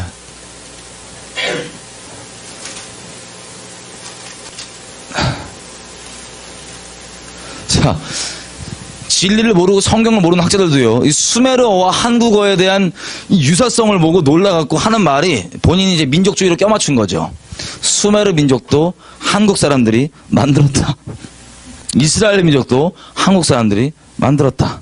한국 사람이 원조다라고 얘기해요. 왜냐면 언어가 똑같으니까. 가장 오래된 언어라고 세상 사람들이 얘기하는. 자, 근데 이 언어가 이제 보면 이런 식이에요. 우리가 한자 쓰는 언어 말고 순수한 우리나라 말과 비슷하다는 거예요. 뭐 예를 들면 노래가 뭐 노르, 뭐 밭, 길이, 기르, 뭐 이런 식으로 뭐 어떻게 하는지 모르겠지만 그런 식으로 얘기를 하더라고요. 근데 이 순수한 이 욕단이, 그러면 이 언어, 가장 오래된 언어가 세상에선 수메르어라고 부르고 욕단이 쓴 게 이거라면 재밌는 게 있어요. 우리가 이제 순수한 우리나라 말을 막 대립을 해보잖아요, 성경에. 그러면 맞아떨어지는 것들이 몇 개 있는데, 이런 거. 수메르 말로 하나님이 알이에요, 알. 그래서 우리가 뭐 박혁거세부터 해서 알에서 태어났나 봐요, 왕들이. 자, 알이에요, 하나님이 알. 근데 자, 노아가, 언어 흩어지기 전에 노아가 있는 아라랏산이라 그러죠. 아라랏산이 터키에 있습니다. 여기 아라랏산이라 그러는데, 아라랏산을 하나님의 산이라 그래요. 우리 순수한 말로 산을 뭐라 그러죠? 뇌라 그러죠. 뇌. 그러면 하나님의 산을 그냥 순수한 말로, 우리가 이 뭐 수메르 말과 비슷하다 그러니까 대립을 딱 해보면 알뇌예요. 알뇌. 여러분, 저 아라랏산 있는 지역이 지금은 국경상으로는 터키지만 원래 이 지역, 이 바로 지금 옆에도 그렇고, 원래 지역 이름이 뭐냐면 아르메니아예요. 아르메니아. 몰라요. 그렇다고요, 그냥. 그리고 여러분 창조과학 들으셔서 알겠지만 처음에 났던 홍수가 원래 지구를 물막이 덮고 있는 거 아시죠? 궁창이, 하늘의 궁창이 물막이 덮고 있다가 이게 터져갖고 물이 확 쏟아진 거였습니다. 다. 그런데 솔직히 우리가 노하고 그러면 얼마나 놀랬겠어요. 아무리 까부는 놈들이 있어도 다 살고 있다가 갑자기 하늘 궁창 터져갖고 다 죽여버렸다고요. 얼마나 하나님을 경외하고 두렵고 떨리겠어요. 이라고 나와갖고 그러고 있으니까 주님께서 노아를 달래주시려고 언약 중에 뭐 어떤 걸 주세요? 징표로. 무지개의 뜻이 뭐냐면 내가 다시는 예전처럼 물로 너희를 다 쓸어버리지 않겠다는 거예요. 그게 무지개예요. 왜 하필 무지개죠? 무지개의 의미가 대체 뭔데 하나님께서 궁창 터뜨려서 쓸어버리는 거랑 무슨 상관이에요? 잘 보세요. 우리가 분무기 있죠, 분무기. 분무기 이제 식물 이런 거 뭐 이렇게 꽃 물 줄 때 쓰잖아요. 분무기의 원래 글자는 분물기예요. 한자랑 막 섞어갖고 그냥 이렇게 이 물을 무라고 한 거예요. 근데 여러분 지게가 뭔지 아세요? 지게? 우리 순수 한국말로 지게, 안 떨어지게 받치는 거 등에 물지게인가 봐요. 물지게. 그냥 그렇다고요. 그냥 궁창 이렇게 물지게. 다시는 내가 저거 깨뜨려서 너희를 멸망치 않게 하리라. 너무 이상하게 쳐다보시나? 그렇다고요. 그냥 물지게. 그리고 보세요. 우리 민족꽃이 뭐죠? 무궁화예요. 무궁화가 영어로 뭐죠? Rose of Sharon. 샤론이 여자 이름이 아닙니다. 일단 원래 샤론은 뭐냐면요, 지역 이름이에요. 어디일까요? 지역 샤론? 지금 시리아 있는데 이쪽 있죠. 여기 이름이 샤론이에요. 샤론. 그래서 시리아인지 몰라. 하여튼 샤론이에요. 저기에서 난 꽃이, 저기에서 난 장미가 무궁화예요. 그게 우리 민족꽃이에요. 그럼 우리 출처가 어디예요? 여기에요. 근데 오해하지 말으셔야 될 건 우리 민족뿐만 아니라 모든 민족의 출처가 저기예요. 그래서 성경 모르는 이 세상 사람들도 모든 문명의 중심이, 태초의 문명은 중동에 있었다고 얘기하는 게 바벨탑 쌌으니까 저기 모여서. 이해가 되시죠? 다 저기서 왔어요. 쭉 오는데 동편 산들에 거한다고 돼 있는데, 자, 메사로부터 동편 산을 보잖아요. 산. 그러면 처음 나오는 산맥이 파미르고원이에요. 파미르고원 얘기 들어보셨어요? 파미르고원. 파미르고원이요. 중국 사람들 한자를 쓰면 두 개를 써요. 뭘 쓰냐면 우리 먹는 파 있죠. 파자에다가 산마루 자를 딱 써요. 왜냐면 파가 많이 나는 산마루예요. 파마루예요. 파마루. 그래서 파미루인가 봐요. 모르겠어요. 하여튼 파미루인가 봐요. 그 다음에 천천산맥, 몽고고원, 시베리아, 그 다음에 우리 백두산 딱 있습니다. 여러분 박달민족이라고 하는 건요, 밝은 땅 민족이에요. 밝은, 밝다 할 때 박이에요. 리을 기역. 밝다. 박달민족. 밝은 땅에 정착한 민족. 자, 세발, 스발, 히브리 말로 세팔. 이거를 순수한 우리나라 말로 딱 개입해보면은 새 땅이라는 소리예요. 새 땅. 메사로부터 동편 새 땅. 그래서 이 밝은 땅에 정착했는데, 우리 처음 도시를 우리가 수도 삼은 게 아시다시피 아사달이라고 하는 아침 해가 뜨는 아침의 도시입니다. 아사달. 여기다 이렇게 박달민족이 되어 있는데, 자, 단군이라 그러죠, 우리 지도자를. 단군. 저는 무식하게 단군이 사람 이름인 줄 알았어요. 단군은 한자 두 개가 섞인 건데, 박달 단자에다가 우리 민족 단자에다, 박달나무 단자에다가 임금 군자예요. 우리 민족의 우두머리 포지션 이름이에요. 직책 이름이에요. 이게 단군입니다. 잘 아시다시피 단군이 원래 뭐 하던 사람이죠? 강화도에서도 그렇고 여기저기서 뭐 했다고 그러죠? 제사 드리는 사람이죠. 우리 민족의 지도자는 제사장이에요. 그리고 전 세계에서 고인돌이 85%가 어디서 발견되냐면 우리 처음 정착했던 고조선 땅 있죠? 고조선 땅 지역에서 고인돌 85%가 발견됩니다. 여러분 우리 기록들을 보면요, 우리는 온 국민이 다 하늘에 제사 드리는 나라였어요. 민족이었어요. 그래서 나라 시작도 10월 3일날 우리 명절 혹시 이름 뭔지 아세요? 개천절. 개가 뭐 천하다 이런 게 아니라 열릴 개자에 하늘 천자예요. 하늘문이 열리고 시작된 민족이 우리입니다. 특이해요. 그죠? 그리고 여기 보시면 하나님의 율법은 영원해요, 안 영원해요? 영원해요. 갑자기 모세한테 갑자기 기다려봐라. 급조해서 주신 게 아니라 영원한 율법을 그냥 그때 계시해 주셨던 것 뿐이에요, 모세한테. 영원한 율법에 보면 어떤 게 있냐면 이런 게 있어요. 너희가 나를 내가 정한 그 재단에서 나를 제사 드리지 않을 거면 돌인데 돌 그냥 말고 다듬지 않은 돌 위에서 나를 제사 드릴지니라 라고 되어 있습니다. 여러분 고인돌이요, 우리가 크게만 생각하는 사람들 이미지가 많더라고요. 아니에요. 광화도 이런 데 고인돌 가보면 개인용이에요. 딱 이만해요. 사이즈 이런 식으로. 개인용 제단이라고요. 우리가 하나님께 제사 드리는 그때. 그래서 우리가 하나님께 제사 드리는 이 DNA를 자꾸 마귀들이 막 불구낭만이 뭐니 이상한 데 써먹는 거예요. 자꾸 촛불시위니 이런 데다. 열받아 미치겠어요 제가. 자, 그렇게 시작을 했는데 역사도 보시면 재밌습니다. 제가 아까 말씀드렸다시피 우리가 5000년 역사잖아요. 얼핏 넘어온 시간을 따지면 얼추 맞아요 또. 이게 6000년 됐다는데 얼추 맞아요 이게. 그래갖고 이걸 하는데 대만, 중국계 한자를 쓰는 양심 있는 학자들은 뭐라고 얘기하냐면 이렇게 얘기합니다. 뭐라고 얘기하냐면 이렇게 얘기해요. 자, 동이족이라는 민족이 우리 민족을 얘기합니다. 근데 한자를요 원래 동이족이 만들었다 그래요. 그럼 중국의 역사 우리가 긴 것처럼 생각하잖아요. 자 보세요. 혹시 중국 황제 중에 진시 황제라고 아세요? 진시 황제?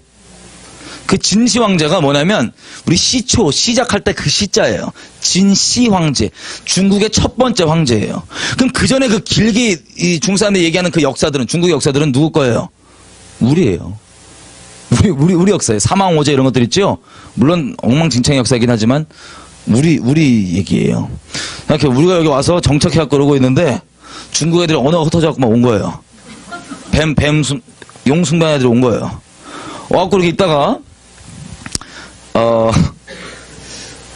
이제 이렇게 되는데 보세요. 한자들에 보면요 처음 만들어진 한자들에는 창세기의 본질적 의미가 다 들어있어요. 몇 개 한번 예를 들어볼게요.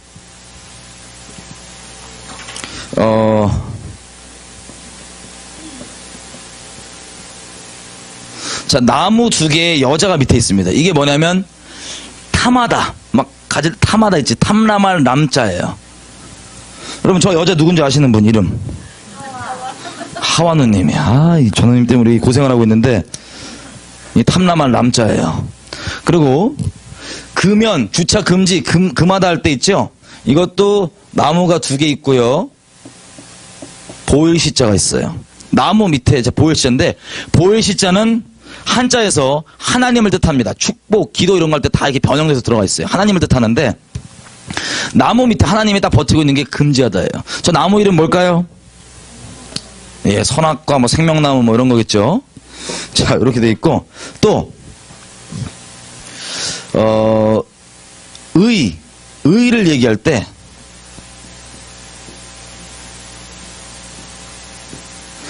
글자 두 개로 돼 있는 거예요. 나 있죠. 나 자할 때 나 아자에다가 이게 뭐냐면 양이에요. 순양 양자. 보통 옳다, 옳을 의를 얘기하면 아시다시피 아담이 하나님께서 가죽옷을 에덴 동산 지어 입혀 주시죠. 양제사예요. 본대로 양제사를 딱 드려요. 그 집안이. 그래서 우리가 흔히 우리들이 옳다, 나 떳떳하다 얘기할 때는 하늘 앞에, 하나님 앞에 옳은 걸 얘기하는데 사람만 딸랑 있으면 옳지 않아요. 그 위에 누가 있어야 돼요? 양제사, 예수 그리스도.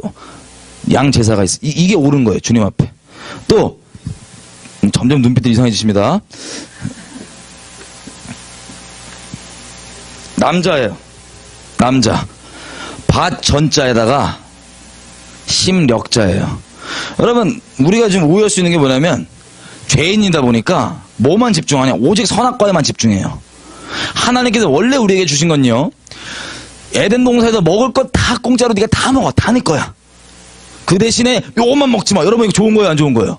엄청 좋은 거예요. 이게 예수 그리스도 안에 지금도 있는 어마어마한 자유예요. 너무 많으니까 주님께서 바울을 통해서 너무 세게 땡기지 말고 덕을 위해서 좀 적당히 조절해라 이렇게 얘기하시는 거예요. 너무 이게 풍성하니까. 근데 우리는 죄인이다 보니까 뭐만 집중하냐면 주님이 주신 풍성함을 안 보고 자꾸 선악과만. 왜 이거 먹으랬어? 왜 이러고 있는 거야.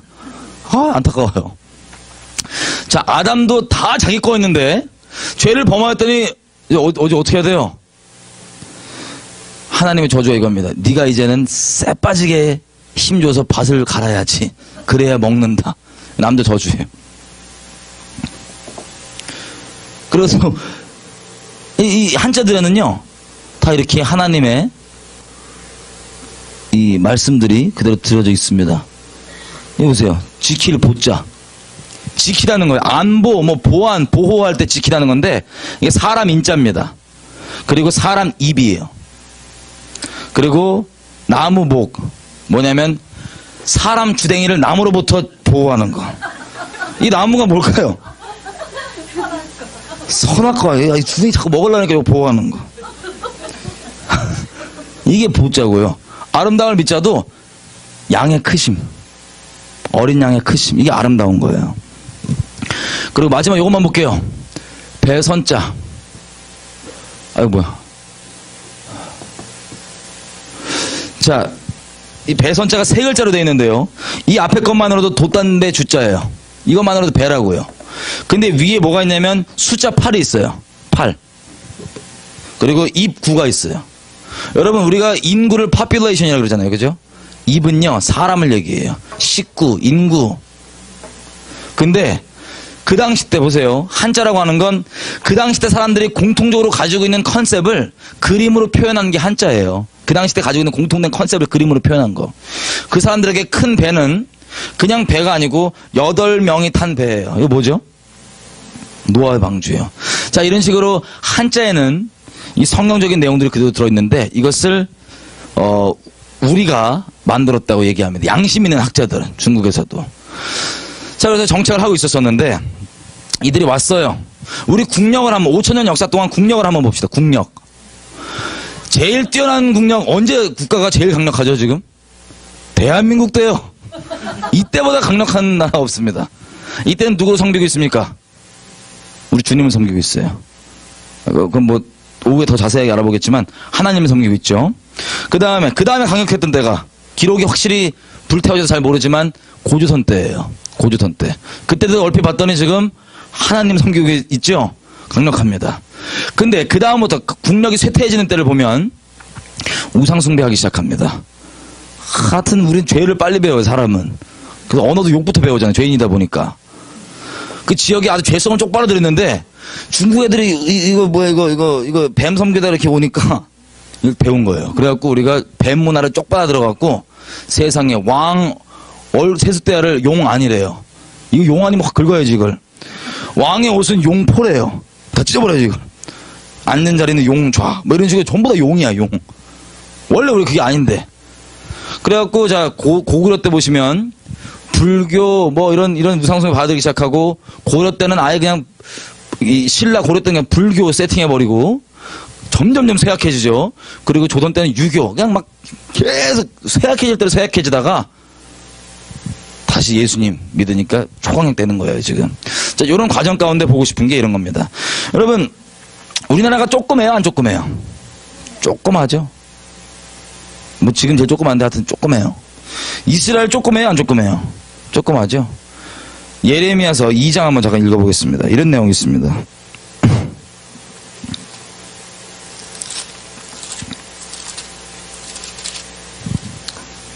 2장 3절. 다 같이 한번 읽어보겠습니다. 2장 3절 시작.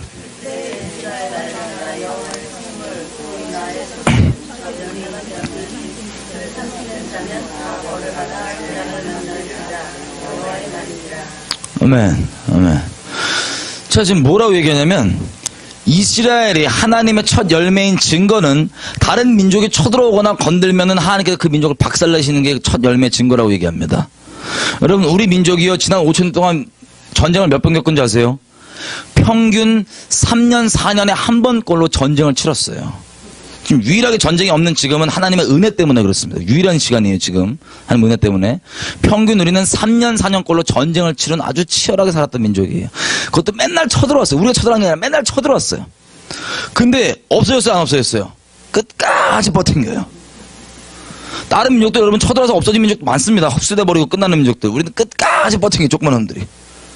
근데 보면 버티는 정도가 아니라 어떤 일이 있냐. 여러분 중국 사람들 가운데 공한증이라고 하는 표현 뭔지 아세요? 공한증, 공포, 한국을 두려워하는 마음이 있어요. 공한증이라고 표현해요 이걸. 중국 사람들 사회적 현상으로. 왜 그러냐면 지난 역사 동안 중국이 우리 민족을 직간접적으로 건들면 박살났어요. 왕조가 막 사라져버리고, 이런 얘네들 건들기만 하면 박살나니까는 그것 때문에 공안증이 생겨 있어요. 지금 사람들이 얘기하는 공안증이에요.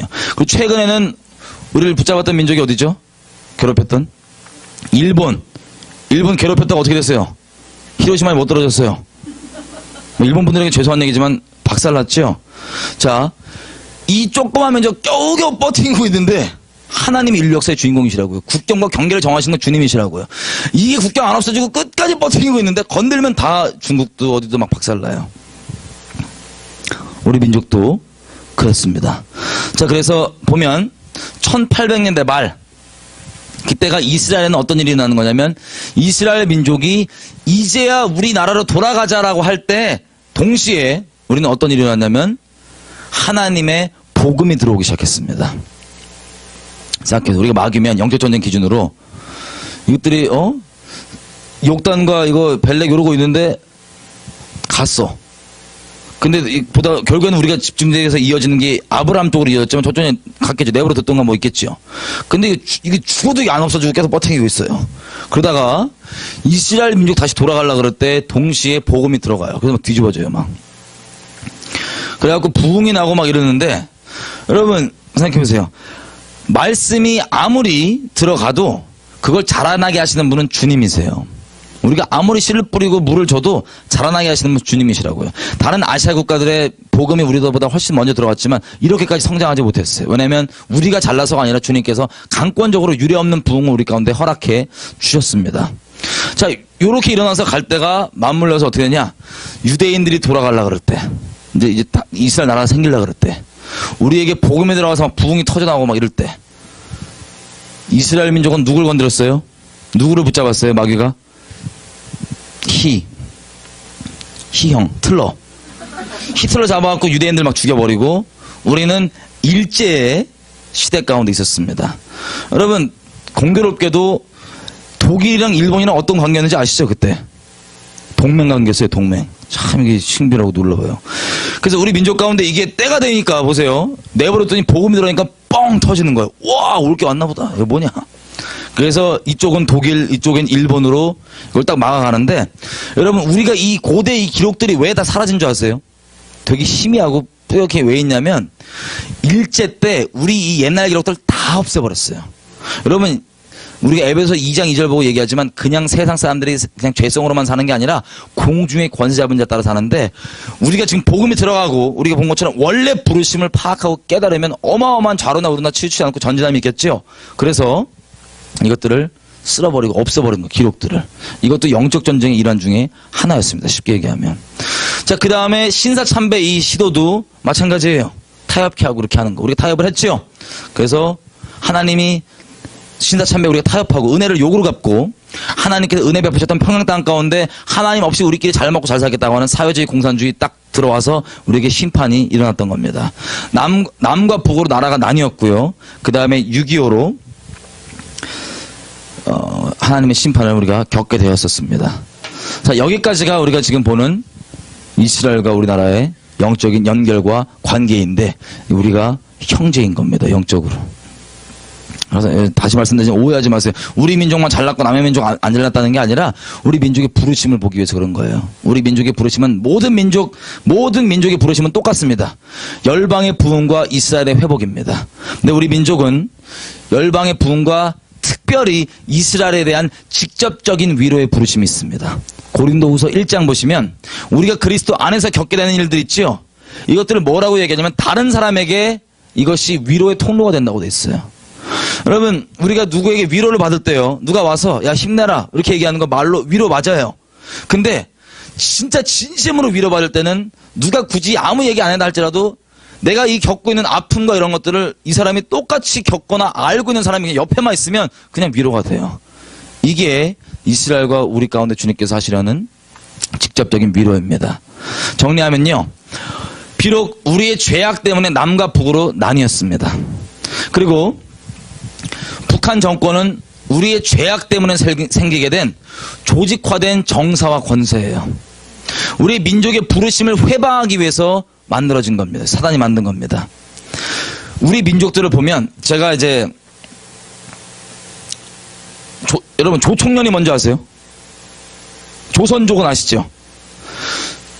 우리 민족이 이렇게 있다가 하나님께서 국경을 딱 정리하실 때 중국 땅에 있던 분들, 독립투사 자녀된 분들도 있었고 뭐 여러 가지 이유로 나갔던 분들이지만 주님께서 우리나라 국경을 딱 정하실 때 있었던 중국족에 있었던 사람, 조선족. 그리고 이 강제로 일본에 끌려와서 노동하거나 이런 분들이 대부분이었어요. 이분들이 강제징용당해서 노동하고 이랬던 분들인데 독립이 돼서 다시 돌아가려고 했더니 어떻게 돼요? 얼마 안 지나서 바로 나라가 남과 북으로 나뉘어요. 어디로 돌아갈지 몰라요. 어디로 돌아갈지. 그래서 이러고 있다가 이들이 갈등하고 있다가 이들은 원래 이 일본 땅에서 조선 사람으로서의 정체성을 지키겠다고 치열하게 마음을 지키고 싸웠던 사람들입니다. 조선족 뭐 학교 다니느라고 만들어갖고 열악하지만 이걸 막 운영해 가고 조선족 그 교복 입고 맨날 조선족 욕먹고 그리고 독립된 이후에도 갈 데가 없이 거기 남아있으니까 어딜 갈지 모르니까 난 분명히 하나 된 나라에서 나왔는데 두 개로 나눠주니까 갈 데를 모르는 거예요. 이들이. 그래서 갈등하고 있다가 막 이들은 한 손에는 공부하고요. 한 손에는 책 들고 한 손에는 막 돌 들고 싸웠다 그래요. 왜냐면 막 경찰이가 막 와갖고 어떻게든 막 와해시키려고 그러고 막 하니까 조선인으로서 정체성을 지켜야 된다고. 이렇게 일본 땅에서 이방인 취급당하면서 겨우겨우 나는 조선인이다 그러고 정체성을 버티고 있는데 나라는 나눠져 있는 거예요. 근데 그 중에서 어디를 조국으로 할지 모르는데 대한민국은 이제 먹고 살고 있었고 또 북녘 땅에서 아시다시피 북한 정권은 우리나라에 대한 어떤 언약을 부르심을 회방하려고 하는 게 우선순위예요. 가장 우선순위. 이 목적을 위해서 모든 걸 다 하는데 조선족 조선인들 일본 땅에 있는 조선인들에게 갑자기 딱 이들이 와갖고 돈을 내주는 거예요. 니네 어렵지? 난 너희를 기억하고 있다. 내가 니네 조국이다. 그래갖고 그 어려운 상황에서 은혜를 쫙 받은 거예요. 이 조선인들이 일본에 있는 은혜 쫙 받아갖고 와 북한이야말로 우리 조국이구나. 그래서 통일될 때 우리가 이질감 느껴지면 안 되니까 우리가 쟤네가 받는 교육을 똑같이 받자 그래서 주체사상 교육을 그대로 받아요. 이게 조총련입니다. 여기서 간첩들 많이 나오죠. 자, 근데 이들이 제가 학교를 한번 가봤어요. 조총련 학교를. 갔더니 정말 열악한 상황 가운데 있어요. 뭐 선생도 많이 없고요. 이 부모들이 자기 자식들을 가르치겠다고 정체성 조선인으로서 정체성 가르치겠다고 이렇게 하고 있고요. 학교의 유리도 지금 같은 현대 일본인데도 유리창에 스카치 테이프 붙이고 있어요. 깨진 거. 그리고 이들이 막 투쟁해갖고 정식 학교를 인정받았고요. 학부모들이. 또 투쟁해갖고 축구 뭐 이런 대회도 공식으로 나갈 수 있게 됐고요. 축구 대회를 아무리 나가도 학생 숫자가 안 맞아요. 축구는 최소한 11명 있어야 됩니다. 그리고 후보들이 있어야지 이걸 바꿔서 뛸 수 있는데 10명 있어요. 선수가. 10명에서 전국대회 나가 뛰고 뭐 겨우겨우. 이런 게 이들이 겪었던 이 조총련들이 겪었던 일들입니다. 그래서 한 가지 샘플을 예를 들면 이충성이라고 하는 축구 선수가 있어요. 이충성. 이 사람이 뭐 하는 사람이냐면 이제 조총련이에요. 자라서 조선학교에 자랐어요. 그런데 사실 이 젊은 이런 애들은 뭐 주체사상 이런 거 배우지만 뭐 확실한 개념은 없어요. 그냥 배우니까 배우는 거지. 그렇다고 그게 옳다는 건 아니에요. 근데 이게 한국이건 북한이건 조국이라 생각하니까 한국에 와서 국가대표를 한 거예요. 청소년. 그래서 한국에 와갖고 이제 파주 이제 트레이닝 센터에 모였습니다. 그 이게 하는데 자기 꿈에 그리던 조국 아니에요. 어떻게든 나는 일본 땅에서 나는 이방인 취급받고 멸시받고 무시당하지만 내 조국은 날 반겨주겠지. 이런 마음에 이제 간 거예요. 근데 전화가 왔습니다. 이충성 선수가 아버지한테. 아버지, 반쪽발이가 뜻이 뭐예요? 반쪽발이가.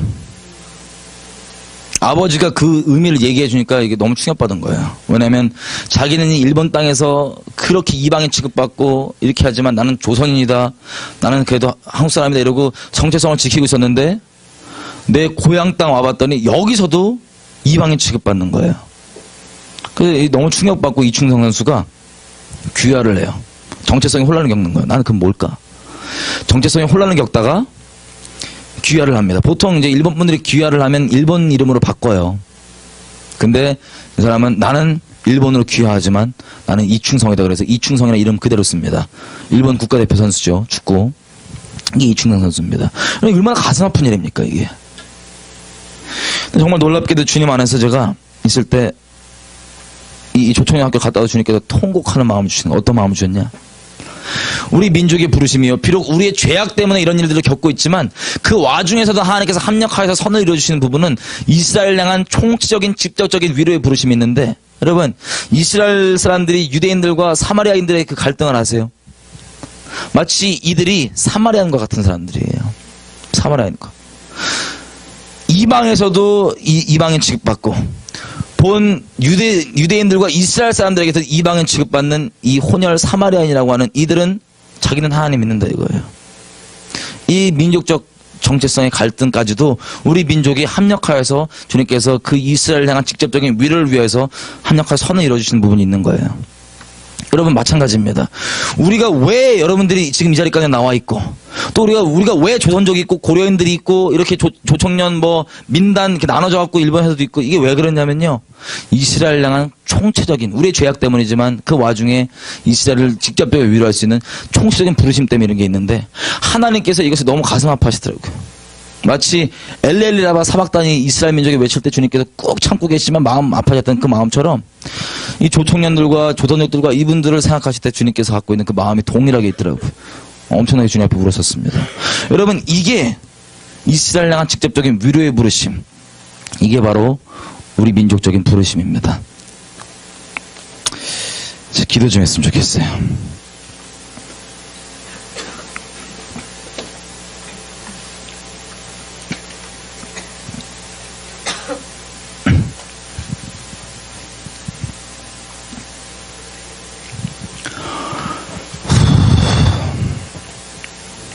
그럼 오늘 우리 나눈 게 이제 오늘 오후랑 저녁 때부터 쭉 이어갈 지금 현재 일어나고 있는 일들에 대해서 보기 위해서 어떤 밑바탕적인 거였습니다. 여러분 지금 들으신 것들이요, 너무 시험되고 이러시면 그냥 다 버리세요. 그냥 한 가지만 딱 잡으시면 됩니다. 우리 민족이 이스라엘 향한 직접적인 위로의 부르심이 있다는 것. 그래서 여러분들이 지금 여기 나와 있는 거기도 하고요. 그래서 조선족이니 언제니 주님께서 국경을 딱 정하실 때 주님의 때에 있는데, 여러분 보십시오. 오후에 제가 자세히 얘기하겠지만 우리 민족의 죄악에도 불구하고 주님께서 1948년도에 대한민국을 만들어주시고 이스라엘도 1948년도 만들어지고 그 국경의 때가 정해질 때 있는 그 아픔, 주님께서 동일하게 이스라엘 향해서 가지고 있던 그 마음들 우리가 가지고 계십니다. 우리가 이스라엘보다 더 잘났다면 이런 이스라엘의 그런 장자를 뺏어가겠다 이런 차원을 얘기하는 게 아니라 민족적 부르심을 계속 얘기하는 건데, 지금 시간 기도하실 때 하나님, 우리의 삶을 통하여서 우리 각자 있는 곳 위에서 하나님 우리를 좀 열어주십시오. 특별히 이민자들과 또 조선족들과 조청년들과 민단과 이 다른 나라 가운데 있는 우리 민족들 가운데 하나님 그들의 부르심을 분명히 알 수 있게 도와주십시오. 왜 우리가 이곳 가운데 나와서 이렇게 있는지, 왜 저렇게 국경이 갈라져 갖고 이런 갈등을 겪고 있는지에 대해서 하나님 분명히 성령께서 직접 지금 찾아가 주셔서 그 마음들 위로해 주시고 그 분명한 부르심을 알게 해 주셔서 더 이상 방황하고 아파만 하는 것이 아니라 하나님 안에서 이것이 위로를 위한 것이나 알고 분명히 좌로나 우로나 치우치지 않고 이 분명한 묵시를, 이 분명한 비전을 가지고 방자에 행하지 않고 주님의 뜻을 따라서 온전히 따라갈 수 있도록 우리 민족 가운데 성령께서 그 마음을 부어주시고 알게 해주십시오. 우리 주여 한번 외치고 기도하시겠습니다. 주여, 하나님 그렇습니다. 아버지, 우리가 지금 겪고 있는 많은 일들이 있습니다. 이민자들과 또 일본 내에 있는 민단과 조총련, 조선족, 고려인, 수많은 아버지 우리가 민족 가운데 겪고 있는 일들을 아버지 아십니다. 아버지, 우리가 왜 이런 일을 겪는지, 무엇 때문인지 알지 못하고 상처받고 가슴 아프게만 생각하지만 하나님 분명하게 열어주시길 부탁드립니다. 성령께서 이 땅 가운데, 온 땅 가운데서 있는 우리 민족들 가운데 지금 직접 아버지 강권적으로 임하셔서 우리의 부르심을 알게 해주시고, 아버지 이 모든 것들이 하나님께서 합력하는 선을 이루시는 이스라엘 향한 직접적인 위로의 부르심이 있다는 것을 알게 해주셔서 우리가 좌로나 우로나 치우치지 아니하고 방자에 행하지 아니하고 방황하지 아니하고 주님 앞에 마음 앞에 그렇게 온전히 주님께 받은 위로, 동일한 위로로 이스라엘 위로하는 그 민족적인 부르심을 감당할 수 있도록 주님 그렇게 인도하시고 도와주시길 부탁드립니다. 아니, 오직 성령이 아니고서야 우리가 어떻게 할 수 있겠습니까? 아버지, 성령으로 강권적으로 지금 온 땅 가운데 있는 우리 민족들 가운데 임하여 주셔서 그 마음들을 열어주시길 부탁드립니다. 아버지, 그 아버지의 아파하시는 그 마음들을 위로하시고 붙잡아 주십시오.